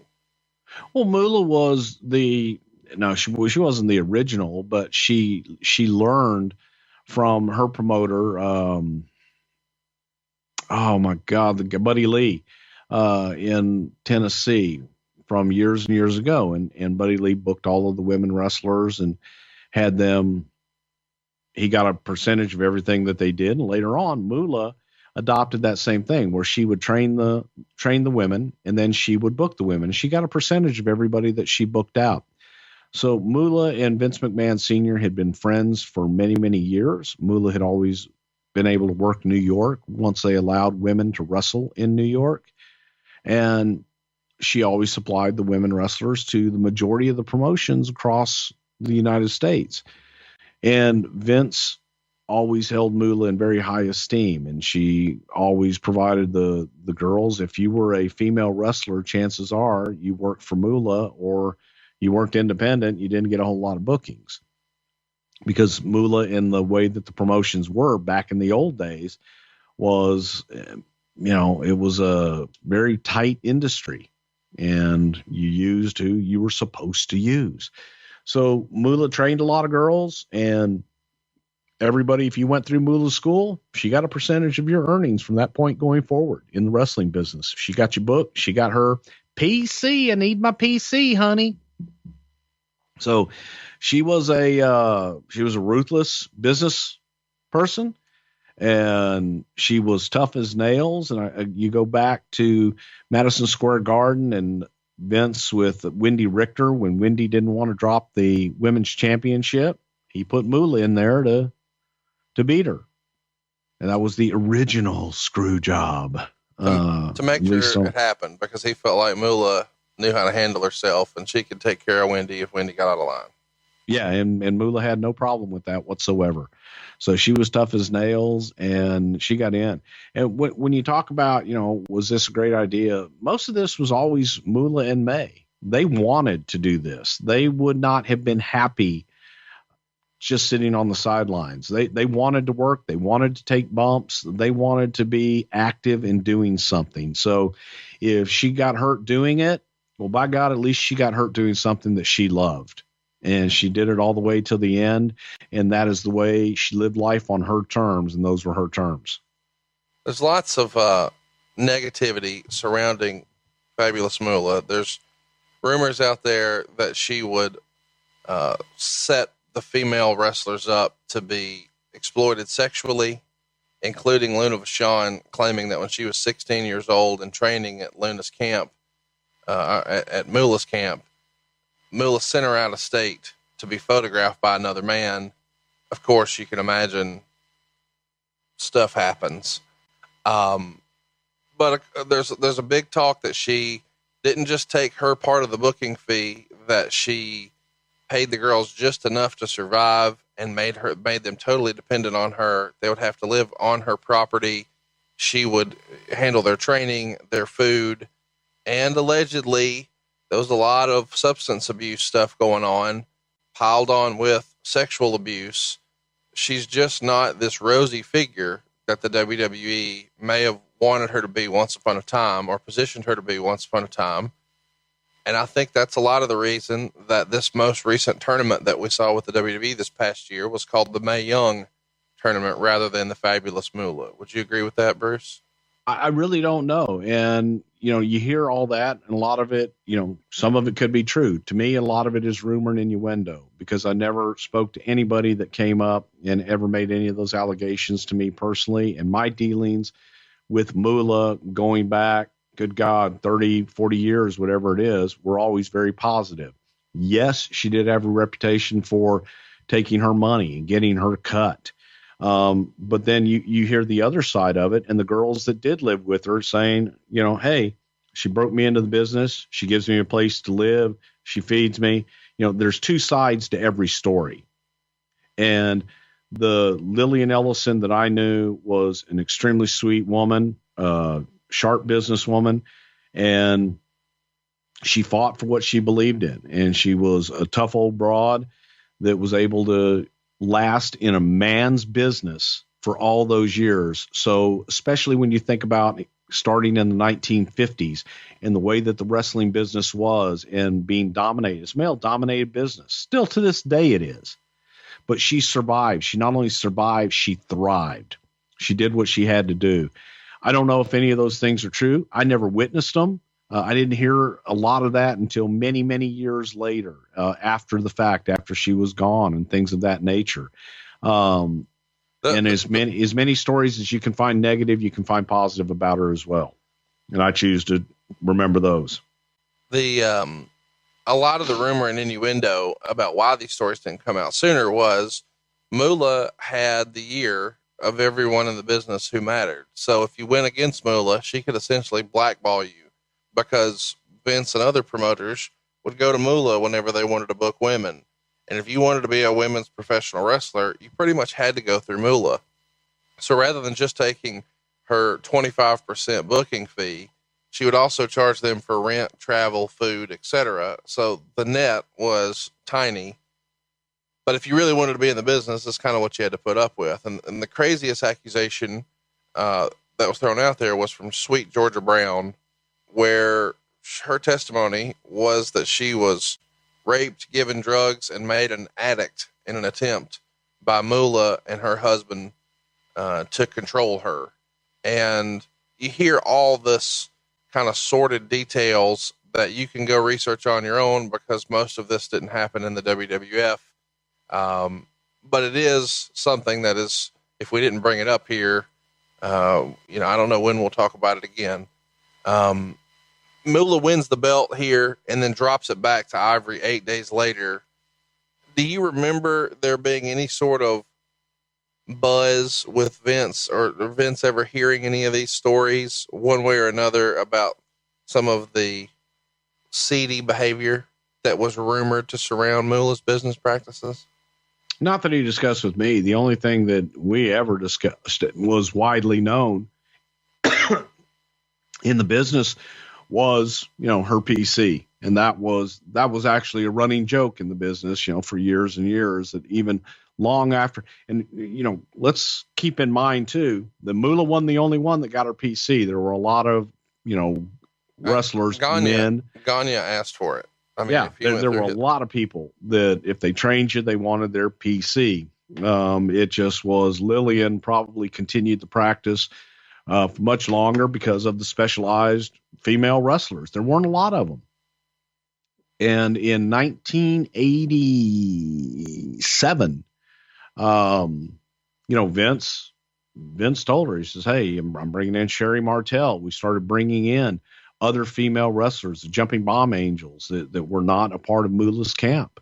And he says, I'm bringing in other girls, and I'll be happy to use your girls as well. But whatever arrangement that they have with you, that's between you and them. And we didn't pay Moolah first. We paid the girls first. It's worth mentioning that Moolah and Mae Young actually lived together in Columbia, South Carolina. A small professional wrestler named Katie Glass also lived with Moolah for over 40 years. And another lady wrestler, Donna Christianello, lived with Moolah on and off for 40 years. You can draw your own conclusions. Moolah passed away in 2007 at the age of 84. And unfortunately, Mae Young passed away in January of 2010 at the age of 90. Most famously, Mae went through the table off the top from Bubba Ray Dudley. Are we ever going to see anybody like Moolah and Mae Young in the business ever again?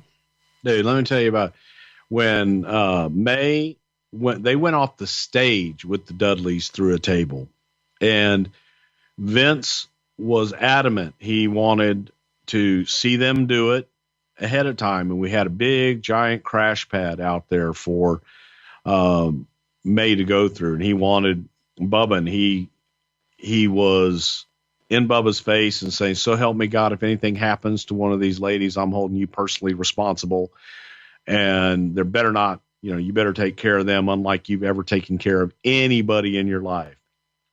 So we get everything set up, and it's me and Bubba and Mae standing up on the stage, and I'm trying to get the cameras and get everybody ready so that Vince can see this thing before we do it. And while we're standing there talking, I'm explaining to Mae, I said, "Okay, Mae, we get up here." I said, "He's going to get you up in the power bomb. He'll come off. He's got you." I said, "But Vince wants to see you take this bump before we obviously do it live tonight." "All right, honey." And she jumps off the stage and takes a bump, just takes her own bump off the stage by herself without no cameras ready, no nothing. And Bubba and I are just looking at each other, and Bubba looks at me and goes, "I think she'll be fine." Yeah. And I'm like, "Mae, we got to do it again. Vince wants to see you do it with Bubba." So they were fearless. They were absolutely fearless and tough as nails all the way to the end. Next up, we see a video from Heat where Vince tells Triple H that the match with Austin is going to be no holds barred. So that's a last minute change here to the card.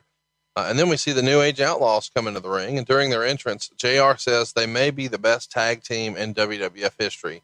At this point, Bruce, they've got to be the most over in history, right? I mean, the crowd is white hot for the Outlaws. Wouldn't you agree? The Outlaws were a great tag team. I think that there are a lot of great tag teams in the history of the WWF, but Road Dogg and Jesse James, holy shit, they were excellent, man. And at this time, they were red hot as an act as well. But I think you can go back and look at the Hart Foundation and a lot of other tag teams that are going to be in that argument. Next up, the Hollies come out. Crash, of course, is carrying a scale. They're both doing the super heavyweight gimmick at this time, where they're claiming to be over 400 pounds. And we see a highlight package from the previous SmackDown where it showed the Hollies interfere and cost the Outlaws the tag titles against Mankind and Rock. So the Outlaws are no longer the champs here. Mankind and Rock are.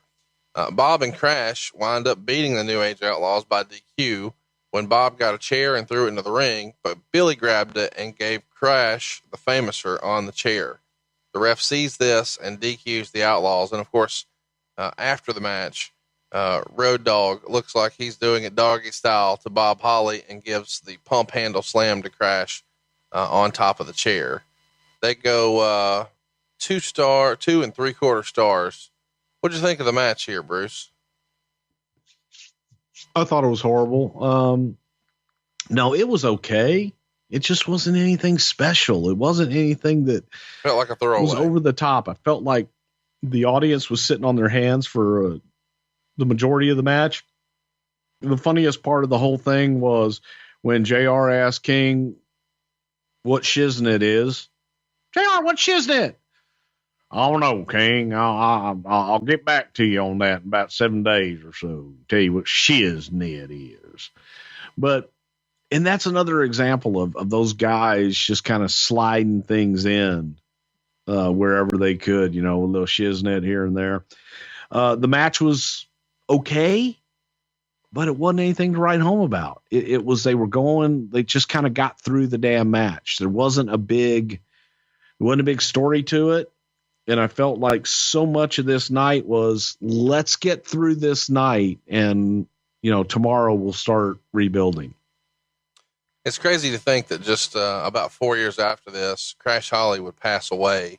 We haven't talked much about Crash, but he won the lightweight title, the European title, the tag titles, and he's famous for the scale gimmick here. A pretty interesting character. It's a shame we lost him as early as we did. Any good Crash Holly stories you can share with us? Crash came to us from Roland Alexander. And you may remember Roland Alexander from the documentary Beyond the Mat out in San Francisco. I saw Crash. His name was Mike Lockwood. And I saw him out in California along with a guy by the name of Vic Grimes. Wow, there's a name we haven't talked about much on the show. And we brought them in to the developmental, and it was tough to try and figure out, man, what he was a leprechaun. He worked as a leprechaun. And we didn't want a leprechaun because we didn't have Fit Finley yet. So we had no need for a leprechaun at that point. And Vince thought he looked like a cartoon character. And then he's standing there, and he's standing next to Bob Holly. And I don't know if it was Vince Russo or Vince McMahon that was like, oh my God, they could be brothers. And then we said, well, shit, what if they were cousins? And the Hollies were born. And it wasn't like Bob, we started them working against each other. They were basically fighting cousins, and it worked. And they looked identical, but Crash looked like a friggin' cartoon character, the way that he would walk to the ring and his mannerisms in the ring, and people bought it. And he presented himself as a super heavyweight, tried to work like a super heavyweight, and I'll be damned, the little sumbitch didn't get over. Any interesting stories about Bob Holly working with Crash that you can share with us?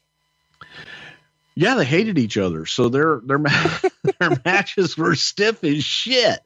I don't think Bob liked the idea of somebody else coming in and piggybacking on his name. Yeah. So, Bob wasn't really fond of it. And then the more that Crash, their matches were great because they were literally beating the shit out of each other, and it helped Crash get over. So it was good. I told the story this past weekend to somebody who was asking me about what are some of the ideas that guys come up with that you just shake your head at. And I'll never forget Bob Holly. The guys were asking talent for ideas. If you have any ideas, write them down and tell us. Let us know what idea that you may have. And Bob's idea was, hey, I got an idea. How about you give me the belt?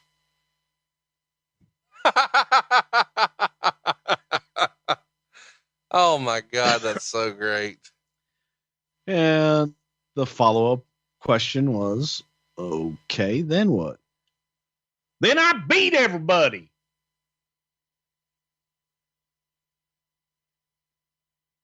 Okay, thanks. We'll put that one in the bank. Appreciate that. I love Bob Holly. That's so great. I love it.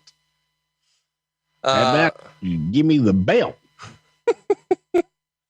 That's just good stuff, man.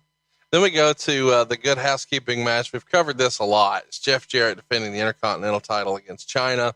You can hear all about this in our Jeff Jarrett episode, but there's a long video package here leading to the match, and we're shown how many times Jeff Jarrett put women in the figure four, which just tickles me. We also cover the rumor and innuendo about Jeff Jarrett holding up Vince McMahon for money here on this match. Let's kind of give you the Cliff Notes version now in case you missed that episode. His contract expired the night before. He's still the Intercontinental title. The contract just did not get signed. Now he wants to leave, but he's owed money from house shows he's worked, from pay-per-views he's worked, from royalties that he was due to receive. And he's concerned that if he leaves and goes down to WCW, he may still, have a little bit of trouble collecting. So he just asked that he's paid before he leaves. So the rumor that he's holding Vince up for money is not technically true, but not technically false either. He's holding him up for money he's already owed. And Vince doesn't have a problem with it, doesn't blow a gasket with Jeff about it. Jeff shakes everyone's hand on the way out. It's not one of those, I got out of the ring and ran straight to the car and left the building. Do I have that right, Bruce? That's correct. It's Jeff's last match ever in the WWF. And I would say never in the WWF, but it certainly looks that he's never coming back. He loses the title to China here. Meltzer gave it 3 1/4 stars, and Jeff is on Nitro the very next night. Anything you want to add to this, Bruce, that we may have missed? No, I watched this, man. I actually watched it again, and oofa. I don't know what to say. I find it funny sometimes when you just talked about the star that Meltzer gave it 3 and whatever. He gives this match 3 and something, but gives another classic. That's only 1/4 of a star. As Clint for Mercy, I thought it was. But anyway, I thought that it was solid. Good God. It was not a bad match. It was just not a bad match. I just had to chuckle at the finish because I had actually forgotten the finish where, Jeff beat her with the belt, hitting her with the belt, and then they reversed the decision because the Intercontinental Championship is not a household item. Isn't that hilarious? Therefore, you cannot win. But a guitar is. Hang on. I tell you what we're going to do is China. What the hell did China hit him with? A guitar? Yes, because everybody has an acoustic guitar in their house. What? Yeah. Any creative differences that you guys had to work out about the match, or was Jeff willing to do whatever? Jeff was willing to do whatever. He went out there and did everything that was asked of him to do, and I thought that he did a good job with it. He went out and put Joni over, and I thought that they had a hell of a match. Could have gone out and done a 5-minute match and got the hell out of there and not done all the spots that they did, and I thought that he did a great job and did his job. The thing that made me laugh the most about watching this that I kind of forgot is when Jeff comes out, he of course brings out Miss Kitty with him, but he's bringing out the kitchen sink, and there's lots of weapons out there. But this, as we talked about in our WrestleMania 13 episode, is hilarious because this is a Vinceism. He wants the kitchen sink, right? Because everybody talks about, oh my God, they use everything but the kitchen sink. And going back, I do remember, it was what I wanted for the finish was the kitchen sink to be the finish. Oh my God, she's now used there. She's used the kitchen sink to defeat Jet. I just thought that was a little more poetic justice to actually use the kitchen sink to win the damn match. They say first impressions are important, but what about lasting impressions? That's where Bluechu comes in. Bluechu helps give men longer and stronger erections so you can perform at your very best. Bluechu is an online service that delivers the same active ingredients as Viagra, Cialis, and Levitra, but at a fraction of the cost and in a chewable form. The process is simple. You'll sign up at Bluechew.com, consult with one of their licensed medical providers, and once you're approved, you'll receive your prescription within days. Bluechew's tablets are made right here in the USA and then prepared to ship directly to your door. And the best part of all this is it's all online, which means you get to skip going to the doctor's office, you get to skip those uncomfortable conversations, and there's no waiting in line at the pharmacy. Take them anytime, day or night, so you can plan ahead or be ready whenever an opportunity arises. Bluechew wants you to have the confidence to perform at your best. So discover your options at Bluechew.com. And we've got a special deal for our listeners. Try Bluechew free when you use our promo code WRESTLE at checkout. Just pay the $5 shipping. That's Bluechew.com. The promo code is WRESTLE and you'll receive your first month free. Visit Bluechew.com for more details and important safety information. And we thank Bluechew for sponsoring today's podcast.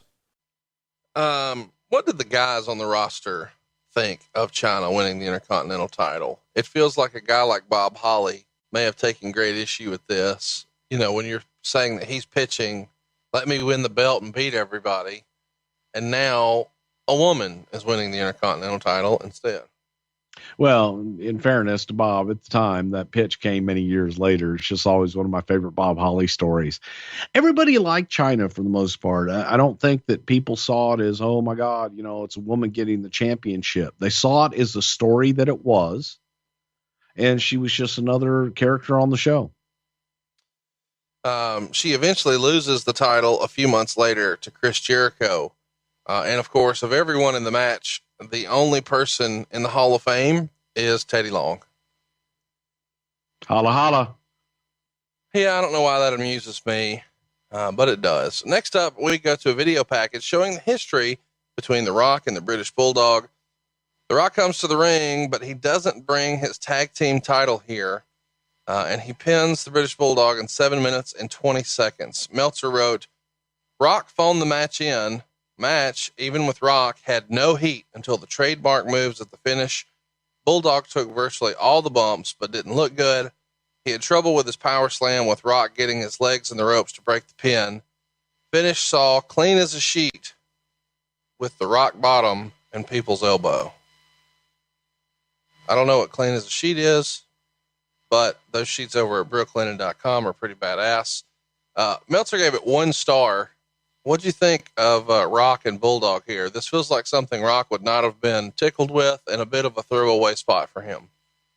Well, Rock was put in the position to try and do something with Bulldog, and Bulldog was not the Bulldog of yesteryear at this point in his career.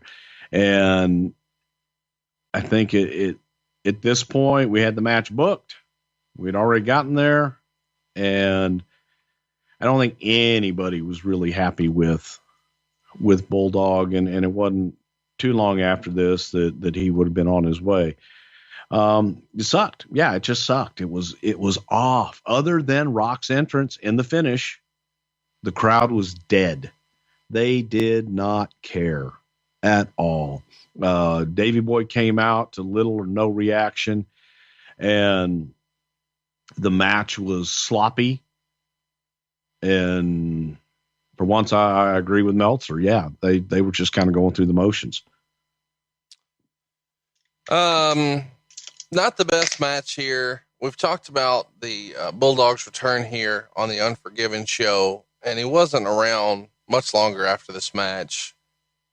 We talked about at the time on that Unforgiven show that Stu calls and asks Vince to hire Bulldog, but he's not around much longer after this show. How does his relationship with the company end? He was very dependent on drugs at the time. We had an issue where we, had to send him to rehab, and he was off. He just was off. And I think it had a lot to do with, the demons, if you will. And like I said, we just did not have the Bulldog of old that we thought we had. And it showed when he walked out. There was no pep in his step. His promos were never something that you could write home about anyway. And when we tried to do something, you try and do something with Rock and it's not working. If you can't do something with him, you can't do something with anybody. So we just kind of cut bait there and tried to get him some help and moved on.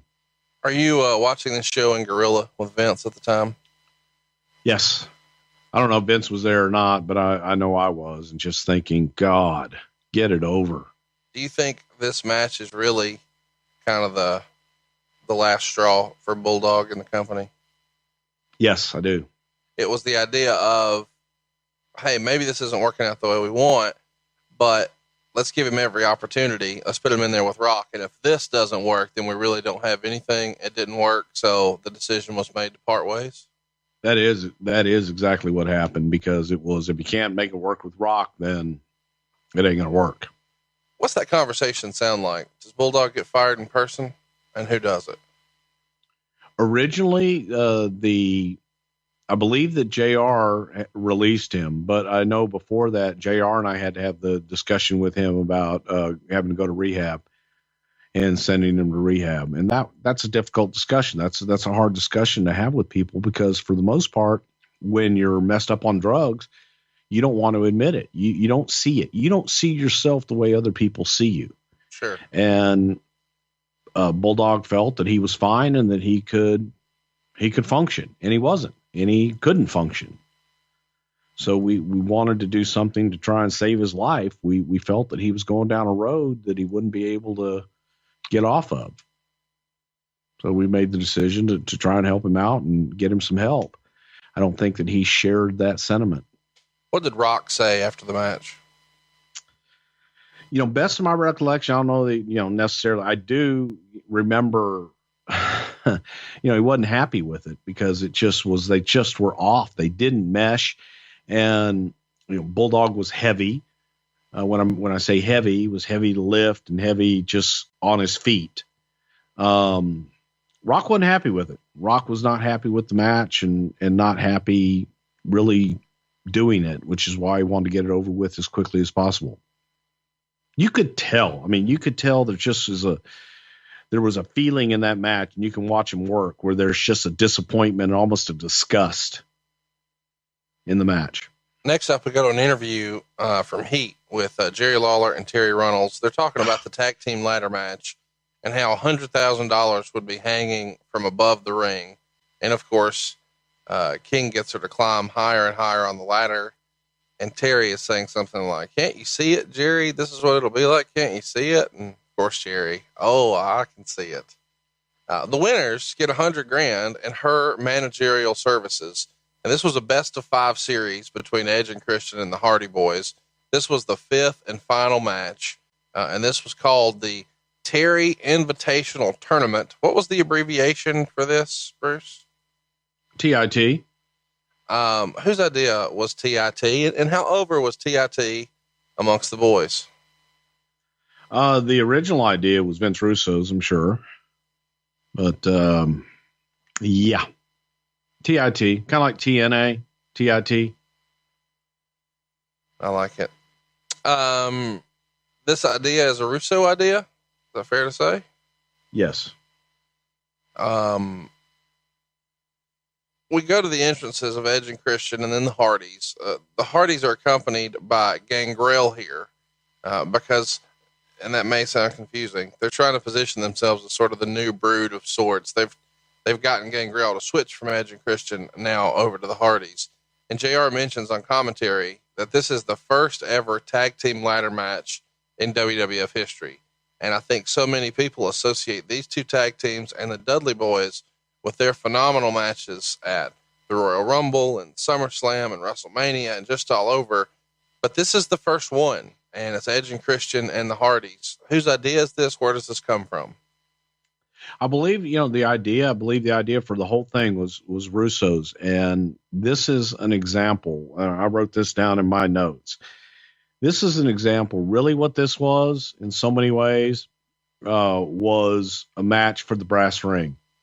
And it's that elusive brass ring everybody talks about. The guys, all you got to do is reach up and grab that brass ring. Well, all 4 of these guys in this match, in my opinion, did just that.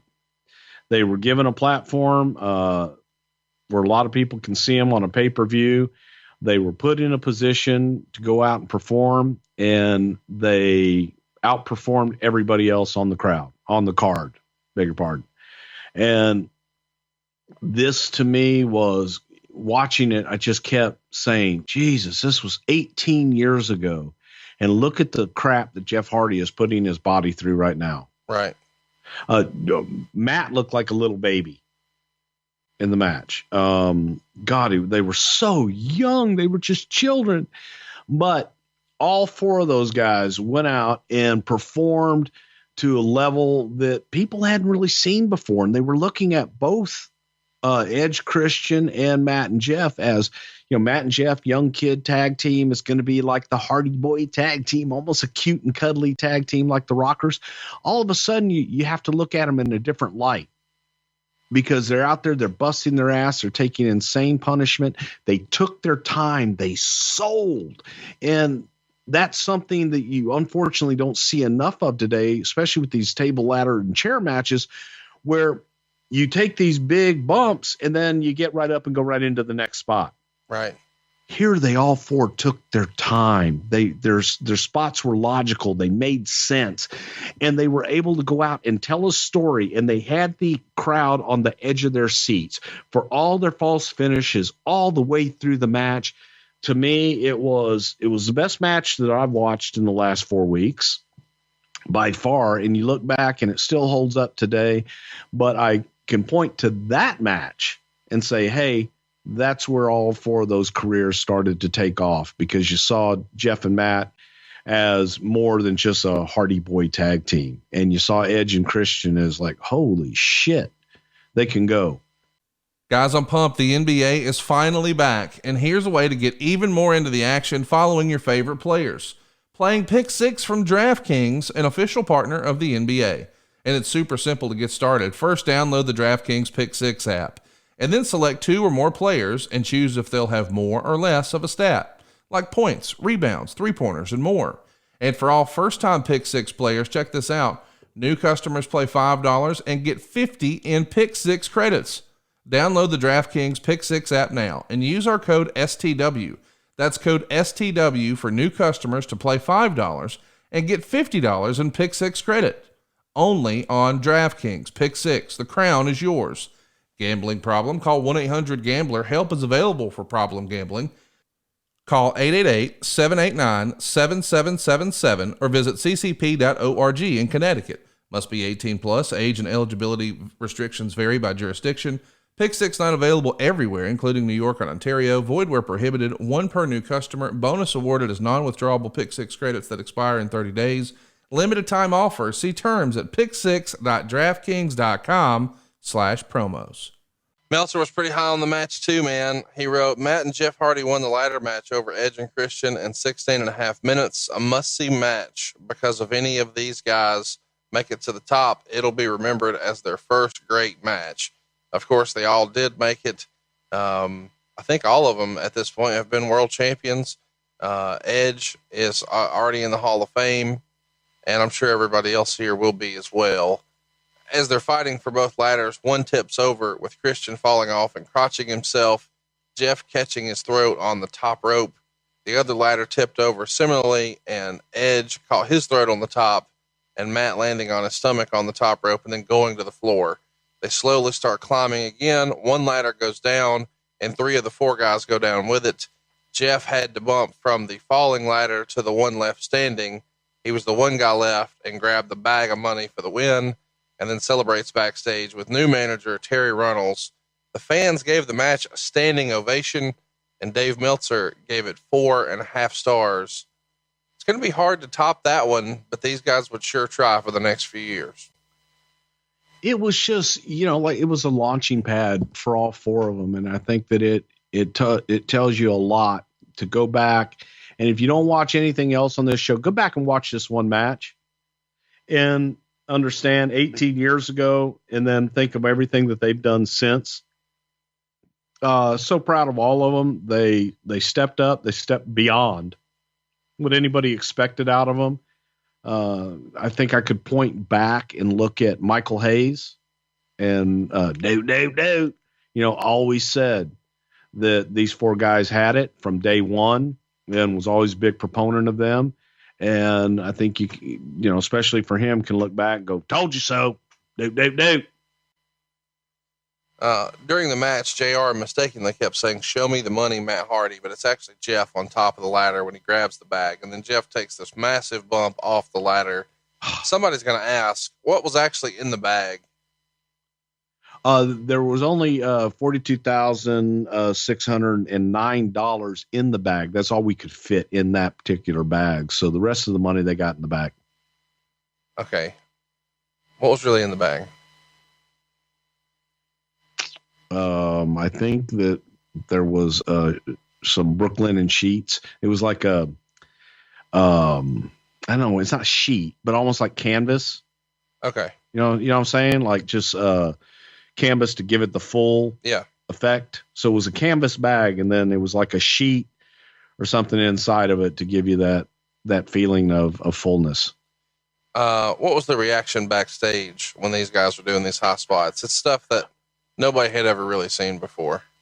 Oh, standing ovation. Everybody was so happy. Well, first of all, everybody was so happy that all 4 guys were okay. Right. But standing ovation because it was an awesome display of athleticism. They were tremendous. Just off the chart. Did you have a conversation with any of these guys after the match? just hugged every one of them and thanked them, and was so glad, was so glad nobody was going to the hospital. They always scare me. These damn ladder matches and table matches. I hate them from the standpoint of what punishment the talent puts himself through. And all four of these guys I've known since they first broke in, young, and especially in the WWF, and had a hand in their careers. So I was just a proud papa. I was so glad that they went out and were able to steal a show on a major pay-per-view. What's Vince's reaction to this match? Is this something he wants more of, less of? He loved it, but there was always that concern at this time, you know, that maybe it was too much, and we can't do too much of that. God damn, you know, yeah, only takes so much of that kind of crap. So he kind of went both ways on it. That's kind of shocking because they booked it so often after this. After that, they did. There were lots of ladder matches after this. Where do you rank this particular ladder match all time? After watching it, it's going to be in the top 5 for me, because it was so logical. They took their time and they had a great story to tell. And any time that you can tell a story with a gimmick match, I think that that adds just tons to it. Everybody can go out and use the gimmick and have these great matches by using the gimmick. But these guys were able to tell a story with the gimmick. Next up, we see a video from Heat. This is where Mankind tries to offer the book, his new book, under a stall to someone who he thinks is someone else. It turns out it's actually Val Venis. Val attacks Mankind in the bathroom, and then The Rock comes out for an interview, but Triple H attacks him with a sledgehammer. They wind up carrying The Rock out on a stretcher and show him in pain, refusing to be taken to the hospital. And then we get our Val Venis Mankind match. You actually kind of teased this a little bit last week, Bruce. These guys go 9.5 minutes before Val gets the pin. What'd you think of the match here, Bruce? You teased, something that we want to talk about here. Mankind's obviously trying to plug the book here in the promo on Heat. He's bringing it out here with him as well. What'd you think? Well, I thought that the match was okay. What I was talking about last week was the interesting thing of what you didn't see, and going back and watching the pay-per-view, how the whole Mankind and Val Venis issue started. Do you remember how it started? The issue started with them two? No. Well, Mick walked into there was camera following Mick, and Mick walks in to a bathroom, and there was Val Venis got caught stuffing his shorts. Okay. And that was the entire premise to start the Mankind Val Venis issue. Well, it was a really big deal for like 2 weeks. And then Vince, out of just, I don't know, it was cute. It was something that everybody could relate to, that the porn star with the large unit was actually stuffing his stuff, with the Mankind sock and what have you. But now all of a sudden Vince just completely dropped it. Didn't want to go back to the stuffing thing. And I don't know if it was because of Mick's book coming out and Mick doing so much stuff. Yeah. But this was one match, and then both guys went completely separate directions after this. And it was just completely dropped because for whatever reason, and I don't know if it was because the original idea was a Vince Russo idea and something that McMahon wasn't totally behind. But I remember trying to suggest, well, what if we go back and I don't want to ever see that again? And thinking, well, we put all this television time into it. Let's go ahead and follow it up. Let's have a conclusion to it. And the conclusion to it was a testicular claw to beat the guy whose book you're trying to promote, who you don't want to have associated with a porn star that stuffs his trunks. So you take a sock with another guy's picture on it and grab him by the balls and beat him. This was just the kind of, when people ask about why things drop, why things change, what was that supposed to be? This is an example of a holy what the hell.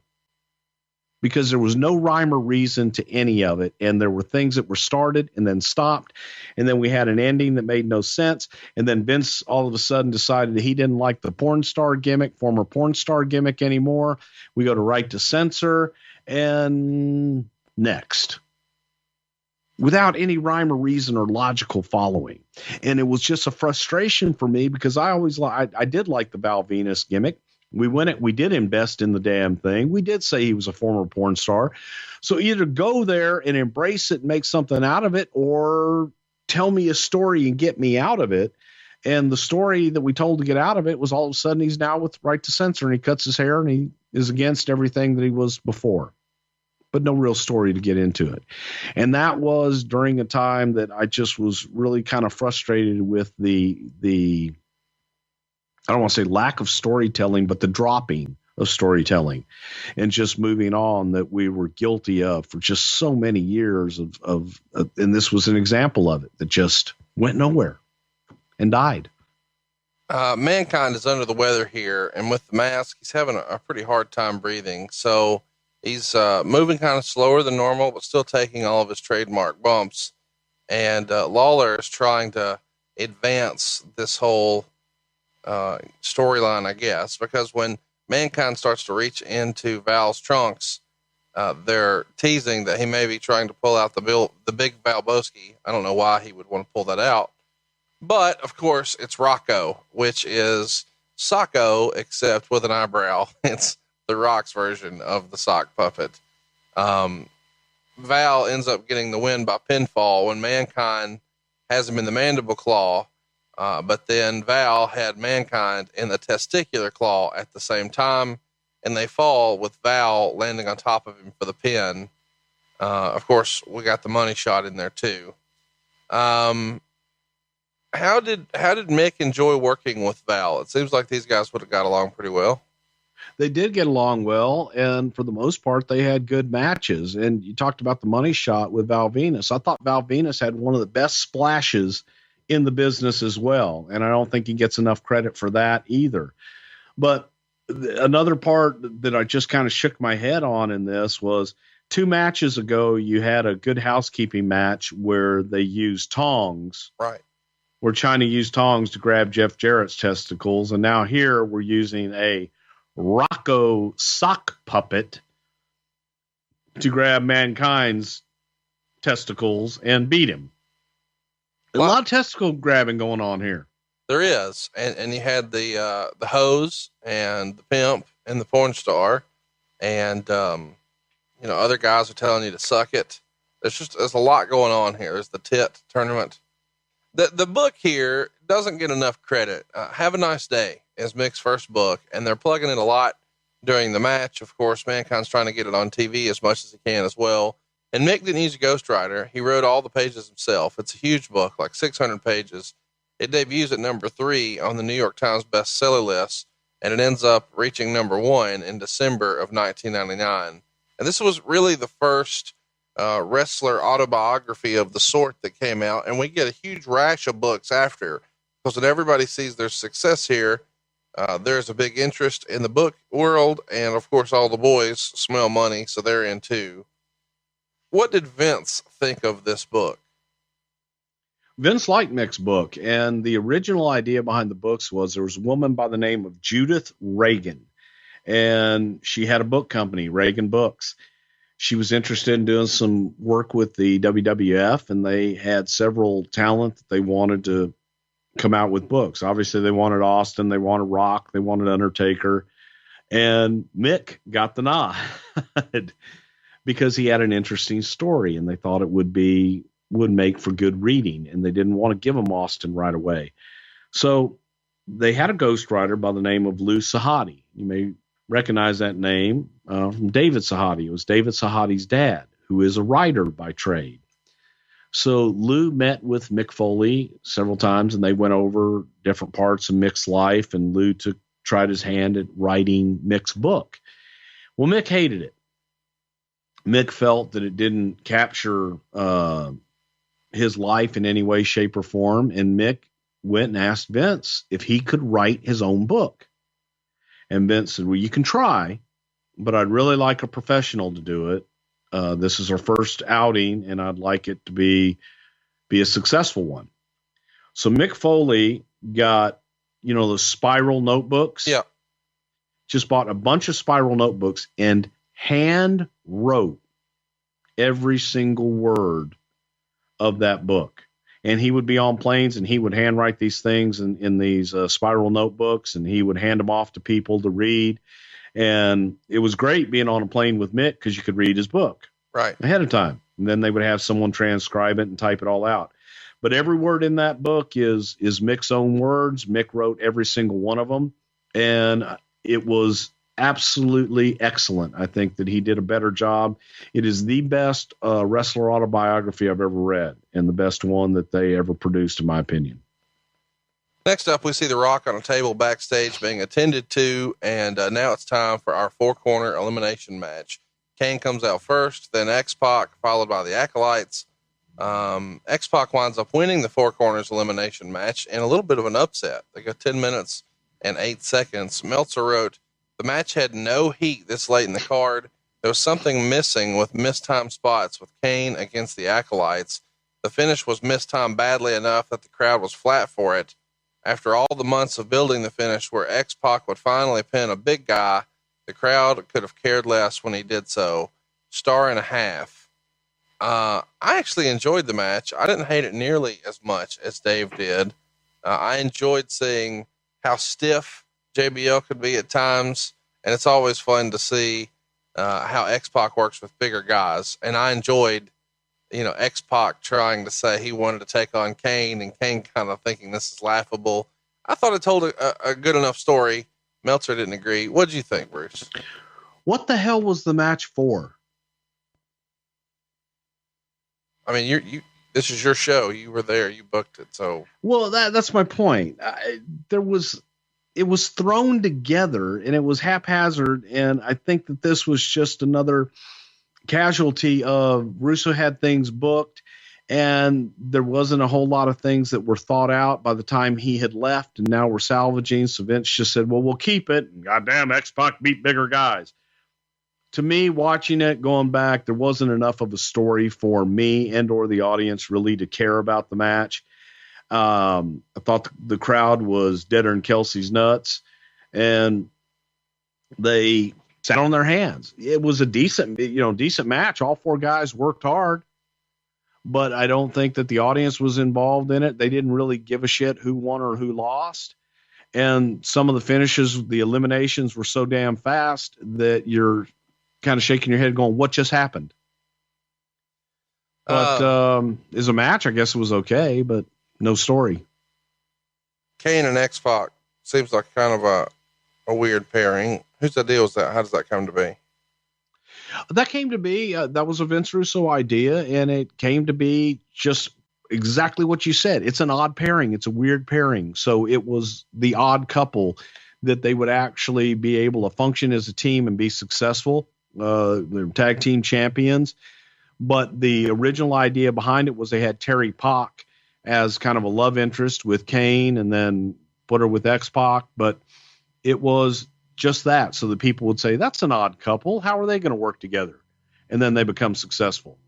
Next up, we get a video package showing the build from SummerSlam to now. And of course, we're building towards Steve Austin and Triple H, including Unforgiven the prior month. Triple H is out here with a sledgehammer, but Vince comes from behind to try to take it from him, and Hunter decks him. And this allows Austin to get the jump on him, and these guys start brawling through the crowd. And it seems like around this time, Austin really enjoyed fighting through the crowd. Can you confirm that? It feels like we saw it a lot during this era. We did. And you go back, and the package leading up to this match, I thought was excellent. But a lot of that goes to Pat Patterson. Pat Patterson would usually be the agent on a lot of these matches. And Pat liked to do wild things. Austin's character was one of a kick-ass, no holds barred type wrestler. So his character and his overall persona kind of lent itself to those kind of matches. And Pat always liked to change them at the last minute. We have no holds barred, because Pat would lay a match out to make the match the best he could be. Then he would go back and change the rules to make it fit the match that he had laid out. He wouldn't say, okay, I've got a match here, and here are the rules. I've got to stay within the rules. He would say, what's going to make the best match? And then I'll make the rules fit whatever the hell I come up with. So Steve brawling all over the place, and the issue that Triple H and Steve had at this time kind of lent itself to an all-out brawl all over the building. They did the spot with the crane camera, which I was just laughing my ass off. I remember laying that spot out with them. So Austin spins the crane camera around, and Triple H takes a bump off of it. He gets his hand up, of course, but he takes a bump off of it, and the crowd popped huge for it. Well, the problem with it is the first angle that you see Hunter get his hand up. If they had used the angle that we laid out originally, which was actually the crane angle and the crane camera, it looks like it takes Hunter's head off. They show it in the replay, but that was a cool spot that I loved, and I wish that they would have shown it on the crane camera the first time. But overall, the match was terrific. They beat the hell out of each other. They wrestled all over the building, and the finish, shit, come on. Hey man, got a question for you. Do your balls stink? Yep, I bet they have before. You know what I'm talking about. Well, thanks to our friends at Mando, we've got a better solution for you. It's whole body deodorant. It's safe to use anywhere on your body, including your balls, including your thighs, your pits, your belly buttons, your butt cracks, even your feet. Mando was created by a doctor who saw firsthand how normal BO was just being misdiagnosed and mistreated. It's been clinically proven to block odor all day and odor control for up to 72 hours. How about the solid stick deodorant? It's been formulated and powered by mandelic acid to stop odor before it even starts. They've even got a spray deodorant now that's aluminum free and ideal for those hard to reach places. All of their products at Mando are baking soda free and paraben free. And they've got a variety of fresh scents like bourbon leather, Cloverwoods, Mount Fuji, or even Pro Sport. This has been clinically proven to control odor better than just a shower with soap alone. You see, 12 hours after a shower, the average man's grundle odor was a 5 out of 10. But with Mando, the average grundle odor is a 0 out of 10. Mando Starter Pack is perfect for new customers. It comes with a solid stick deodorant, cream tube deodorant, and 2 free products of your choice, like the mini body wash and deodorant wipes, and free shipping. And as a special offer for our listeners, new customers can get $5 off a starter pack with our exclusive code. That's like 40% off your starter pack when you use the code STW at shopmando.com. That's SHOPMANDO.com. Please support our show and tell them we sent you. Smell fresher, stay drier, and boost your confidence from head to toe with Mando. Yeah, so let's talk about the finish. Rock, who was near death 20 minutes earlier, comes out with his ribs taped up, and now he's carrying a sledgehammer. He goes to hit Triple H. Triple H moves, so he winds up hitting Austin. Triple H gives a pedigree to The Rock and then pins Austin to retain the title. And after the match, Austin gives chase to Triple H. They brawl through the back, and eventually there's another low blow, and then Chyna grabs Triple H, throws him in a limo, and they drive off as Austin is left laying on the concrete in the back, furious. Meltzer called it an excellent main event and gave it 4 stars. We talked on the Unforgiven show about the rumor that Austin didn't want to put over Triple H at SummerSlam a few months prior. Do you remember this finish being some sort of negotiation, or was everybody happy with it because there was so many shenanigans? No, everybody was happy with it because it got all the 3 major components involved in that finish. You had Rock coming out. It gave Rock and Austin something to have going back and forth, with Rock hitting Austin with the sledgehammer. It had Triple H ending up with the championship at the end, and Steve is still on for the chase. So I thought that it accomplished everything, and everybody was happy with it because it was a flawless finish, in my opinion, and it got everybody's story out there. You got Rock going all the way through the night with he's still on. He's got a personal vendetta with Triple H. Steve's got an issue with Triple H in the championship. Now Steve has an issue with Rock, and the three of them now are all intertwined. So that's going to bring a close here to No Mercy 1999. I've got a few more notes from the week after I want to get to, but overall, when you watch this show back, how would you rate it? Thumbs up, thumbs down, thumbs in the middle? Thumbs down. Overall, thumbs down. It was a 2-match card. It was the New Brood, the Hardys against Edge and Christian, and Stephen Hunter. To me, the ladder match even overshadowed the main event. Would you agree? I thought it was a better match in the main event, but yeah, it was 2-match card. That was it. All right, Bruce, it's that time every single week. At the end of each episode, we encourage you to participate in the show. And the way to do that is to like us on Facebook. It's facebook.com/something to wrestle. And we made a post this week. Have questions about No Mercy 99? Just ask them here in this comment section. We posted a little video and boom, comments blow up. And now we're going to answer your questions. Here we go. Jerry Lawler wrote in his book that he intentionally screwed up the lines in his interview with Terry so they would have to reshoot it and he could look up her skirt. Did you produce this? And if so, did you know that King was doing it on purpose? No, I did not produce it, but I would not be shocked at all that King would do something like that. We got lots of questions about the two fans who sat in the front row in fluorescent jackets. Seems like they were at a lot of pay-per-views around this time. I don't know why people are fascinated with these guys, but can you tell us anything about them, Bruce? We always called them the fluorescent fans, and I believe they were from Baltimore, but they came to all the live events, pay-per-views, television tapings in the area. They always got those tickets right opposite the hard camera and always wore that fluorescent stuff so they could be seen. But really nice people, and that's about all I know about them. They were really nice, and they came to all the events in the area. Here's the type of questions we need from our audience. Did Godfather ever find a way to use his leftover voodoo ooze in his new profession? I think he found ways to produce new ooze. Okay. Any particular reason why THQ, the video game company, picked the name No Mercy for their Nintendo 64 game? We're the ones that usually pick those names, so it was to be able to promote a pay-per-view brand that we have and just be able to get those brands out there on the games. Edge always talks about being late to the show. Was there a backup plan if he didn't make it? And what was the feeling amongst creative with him being late? Well, we knew he was going to be late, and it was, we felt that he was going to be there, and he got there on time. So there never really was any, we knew he'd be there. I mean, he was just late, but we knew he'd be there. There was no backup plan because we were damn confident he was good to go. Do you remember why he was late? I don't. Here's a fun one. How would Paul Heyman sing Triple H's theme song?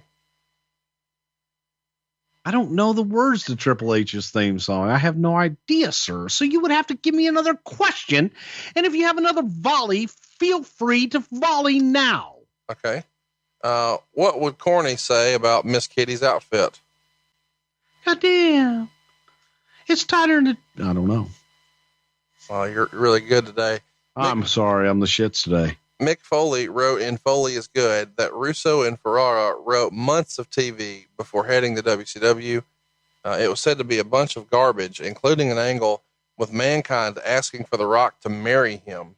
Does Bruce remember if any of these stories were true and what other ideas were scrapped? Russo had the TVs written for the week that he left, and that was all that was all I was ever privy to, and that was all that Vince McMahon had. How was Cleveland as a wrestling town? The WCW purchased the first 2 Survivor Series, the Boiler Room Brawl, and multiple pay-per-views were filmed there.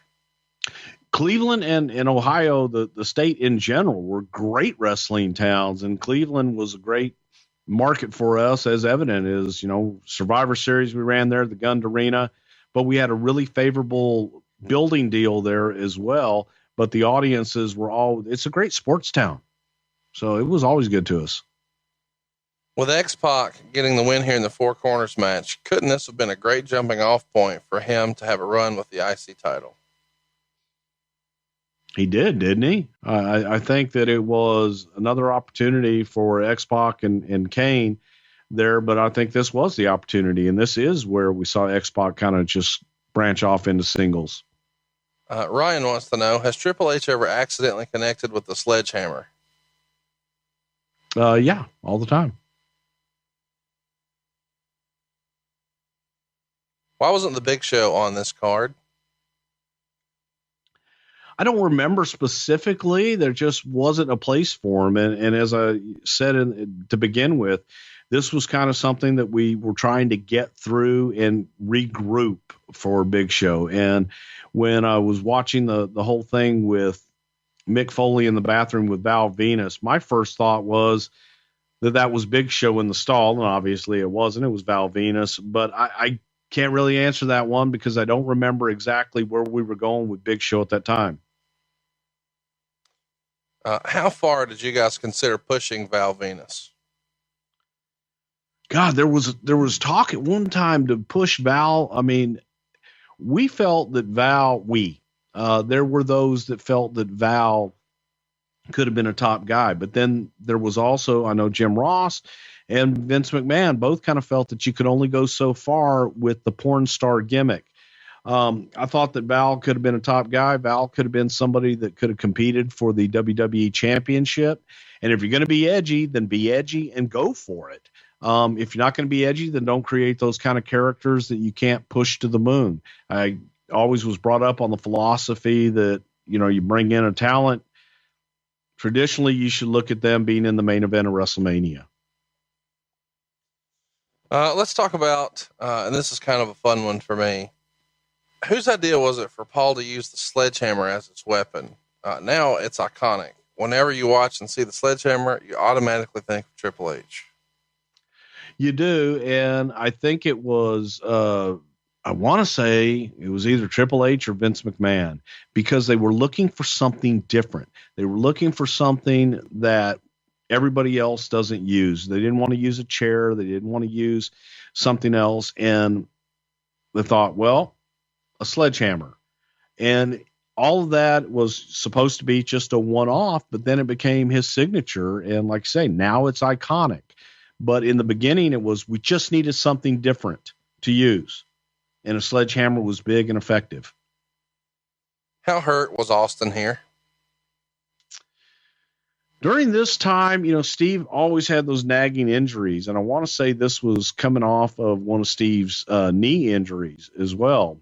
That, he was kind of gimping along. He used to joke about how he used to have to put his Forrest Gump braces on to run to the ring because he had those big knee braces and everything. I think Steve probably went out and worked injured and worked hurt an awful lot because it's what he wanted to do. He loved the business and wanted to keep going. But I think that he always had those nagging neck and knee injuries. Why were so many angles done in the bathroom during this time? Vince loves bathroom humor. God, put him in the bathroom and we have a fart sound. They'll love it. He likes bathroom humor. How far do you think Gangrel would have done better in the company had he not come in with a vampire gimmick? I don't think that Gangrel would have gone as far without the vampire gimmick, frankly. Really? Well, there you go. Anything else you want to cover here on No Mercy 1999? Well, I got a lot of questions also. It seemed like on Twitter and also here on Facebook as well, talking about Bulldog wearing jeans to the ring. And it was something that Bulldog wanted to do, but it wasn't something, he didn't wear them every single week. I mean, he did wear tights or from time to time as well.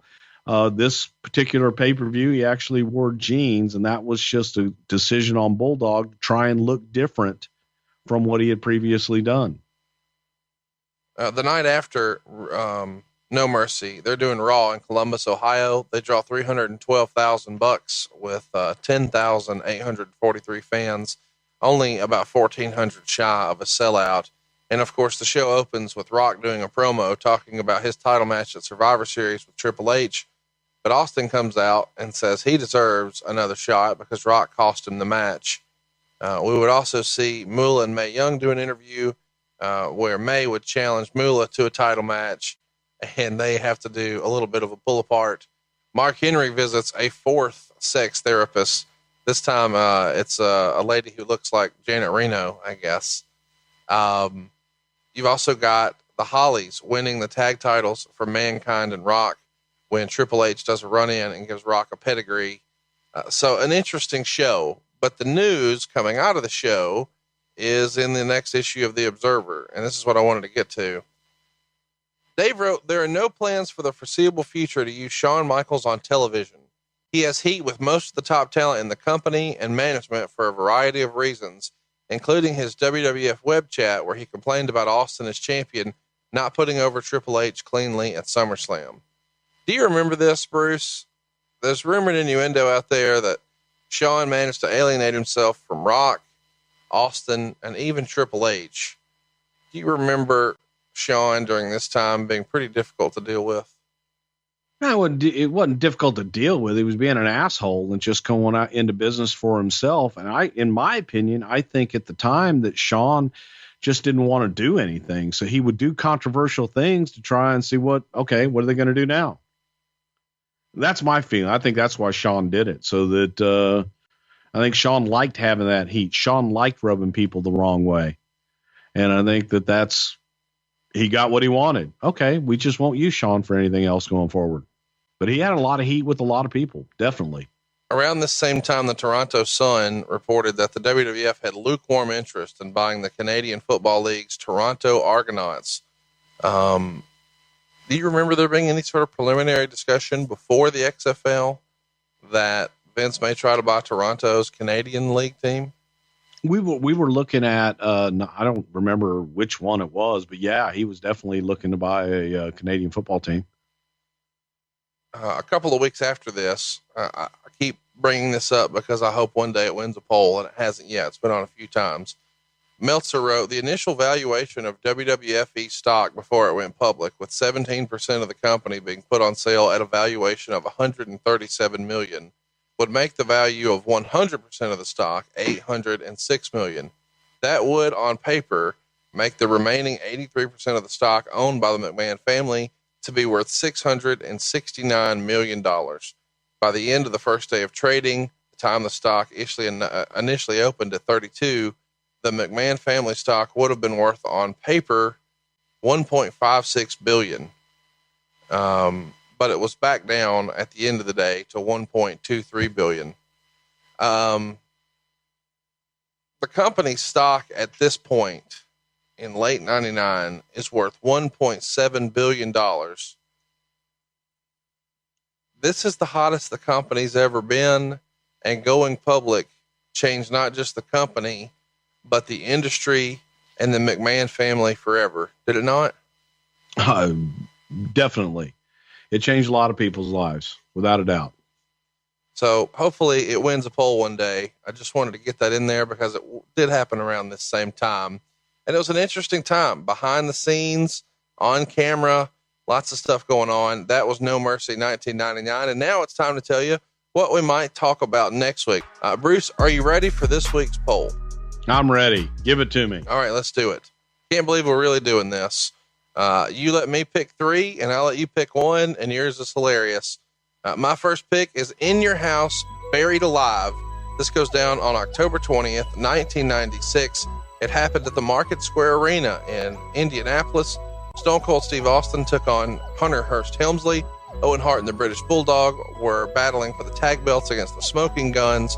Mark Mero was defending his Intercontinental title against Goldust. Of course, Sable and Marlena are there.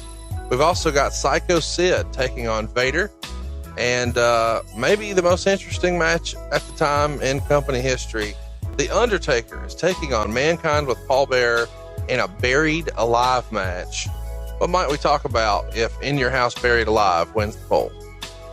The whole build-up and some of the greatest vignettes that I have ever had the pleasure to do in my life leading up to the Buried Alive match with Mankind, Paul Bearer, and Undertaker, and why Paul Bearer swore that he would never do another vignette with me after this whole series of vignettes. But an incredible night, an incredible match with Buried Alive. We thought it was a one-off, but obviously we did a few more.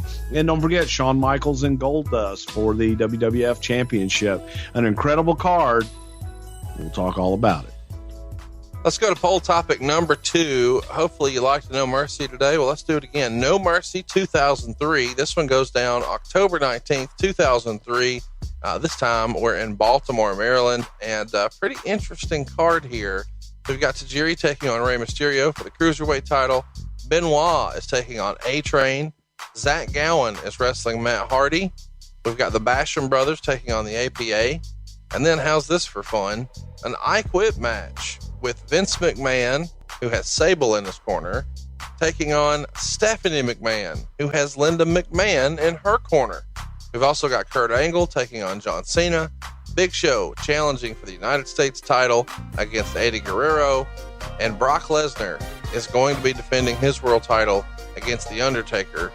And this is a biker chain match. What might we be talking about if No Mercy 2003 wins the poll? Well, obviously the big topic is Vince McMahon and Sable and Stephanie and Linda McMahon, because that was the whole talk of the wrestling business at the time. And how in the hell is Vince going to have a match with his daughter? God, a lot of politics involved there, just a lot of craziness in general. But also one of the funniest things was Brock versus Undertaker, and having to listen to Vince's rationale as to why a chain match is bad, but a biker chain match, okay.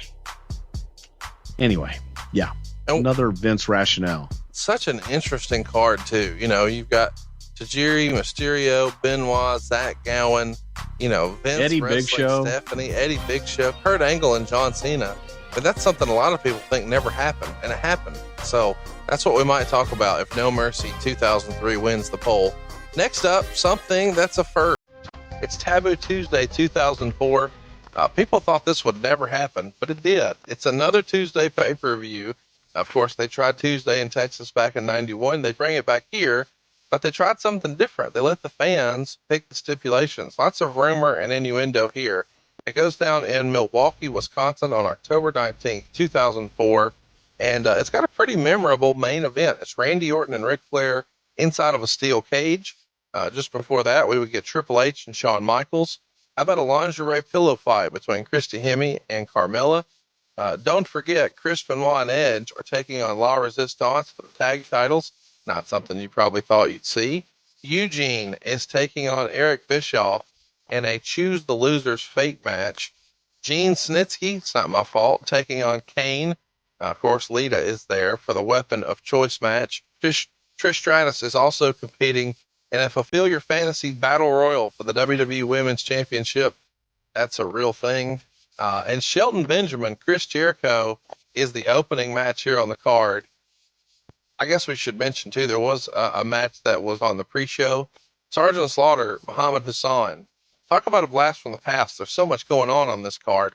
What might we talk about if Taboo Tuesday 2004 wins the poll?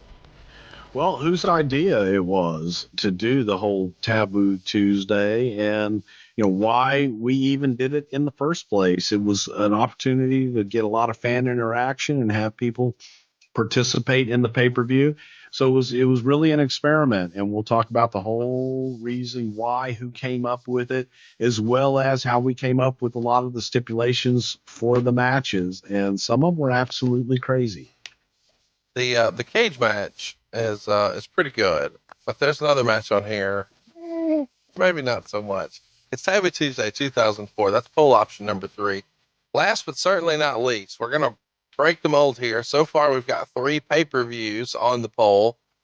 Bruce wanted to do something different, and I kind of laughed when he suggested it because I'm happy about it. Poll topic number 4, Doink the Clown. We have had Doink on the poll several times. We have gotten some feedback that a lot of you guys really prefer the wrestler personality profiles as opposed to the show. Bruce has been fired up about doing Doink for a while, so he thought, hey, let's put it against 3 other shows and see how old Doink can do. I'm not going to say we rigged this poll, but this is about as good as it's going to get for Doink the Clown, is it not, Bruce? Come on. I constantly get people who say, why won't you guys do a show on Doink the Clown? Okay, here's what you got to do. It's real simple. You go to facebook.com. You go / something to wrestle, and there's going to be a poll there. Vote for Doink so we can get the history of the entire Doink the Clown character, from Matt Bourne to Ray Apollo to Steve Kern to Brooklyn Brawler and all the other imposter Doinks. But the true story behind Doink the Clown, one of the most fascinating characters in WWF, WWE history ever. So don't forget it. Facebook.com / something to wrestle. You can vote on the poll. It's up right now. And we should also tell you, we are making hella progress to our bonus episode. Don't forget, when we get to 30,000 likes on Facebook, we're going to get you SummerSlam 1991. When we get to 40,000, we're going to come back at you at Survivor Series 1991. But maybe most importantly, when we get to 50,000 likes, this is a fun deal here, guys. You get Tuesday in Texas from 1991. And of course, the 1992 Royal Rumble, one of everyone's favorites. What does it cost you? 0.0. Cruise on over and like us on Facebook. It's free. It just takes one click. It's facebook.com / something to wrestle. Don't forget to pick up a shirt over at brucepritchard.com. If you'd like to see Bruce and I in Houston, pick up tickets right before Survivor Series. You'll have a great time seeing us and then going to the pay-per-view. Tickets are on sale now, but they're going fast over at boxofgimmicks.com.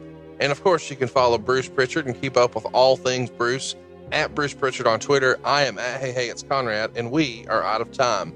We'll see you next week right here on Something to Wrestle with Bruce Prichard. Hey, it's Conrad Thompson here to tell you a little more about what adfreeshows.com is all about. Get early, ad-free access to more than a dozen of your favorite wrestling podcasts every single week, starting at just $9. That's less than 20 cents an episode each month. And yes, you can listen to them all directly through Apple Podcasts or your regular podcast apps. How easy is that? Ad-free shows also has thousands of hours worth of bonus content and docuseries like Title Chase, Eric Fires Back, Conversations with Conrad, and The Insiders. Plus new series like The Book with David Crockett, Monday Mailbags with Mike Chioda and Nick Patrick, and a whole lot more. And you want to talk about early? You can't get any earlier than listening to the shows live. You can be a part of the live studio audience as we record the podcast. Plus ride shotgun alongside your favorite childhood heroes for live watch-alongs, Q&As, and other interactive experiences every single month. Come on now, see for yourself what thousands of other wrestling fans from around the world have discovered, that adfreeshows.com is the best value in wrestling. Check it out today, and hey, when you do, the first week is completely free. adfreeshows.com.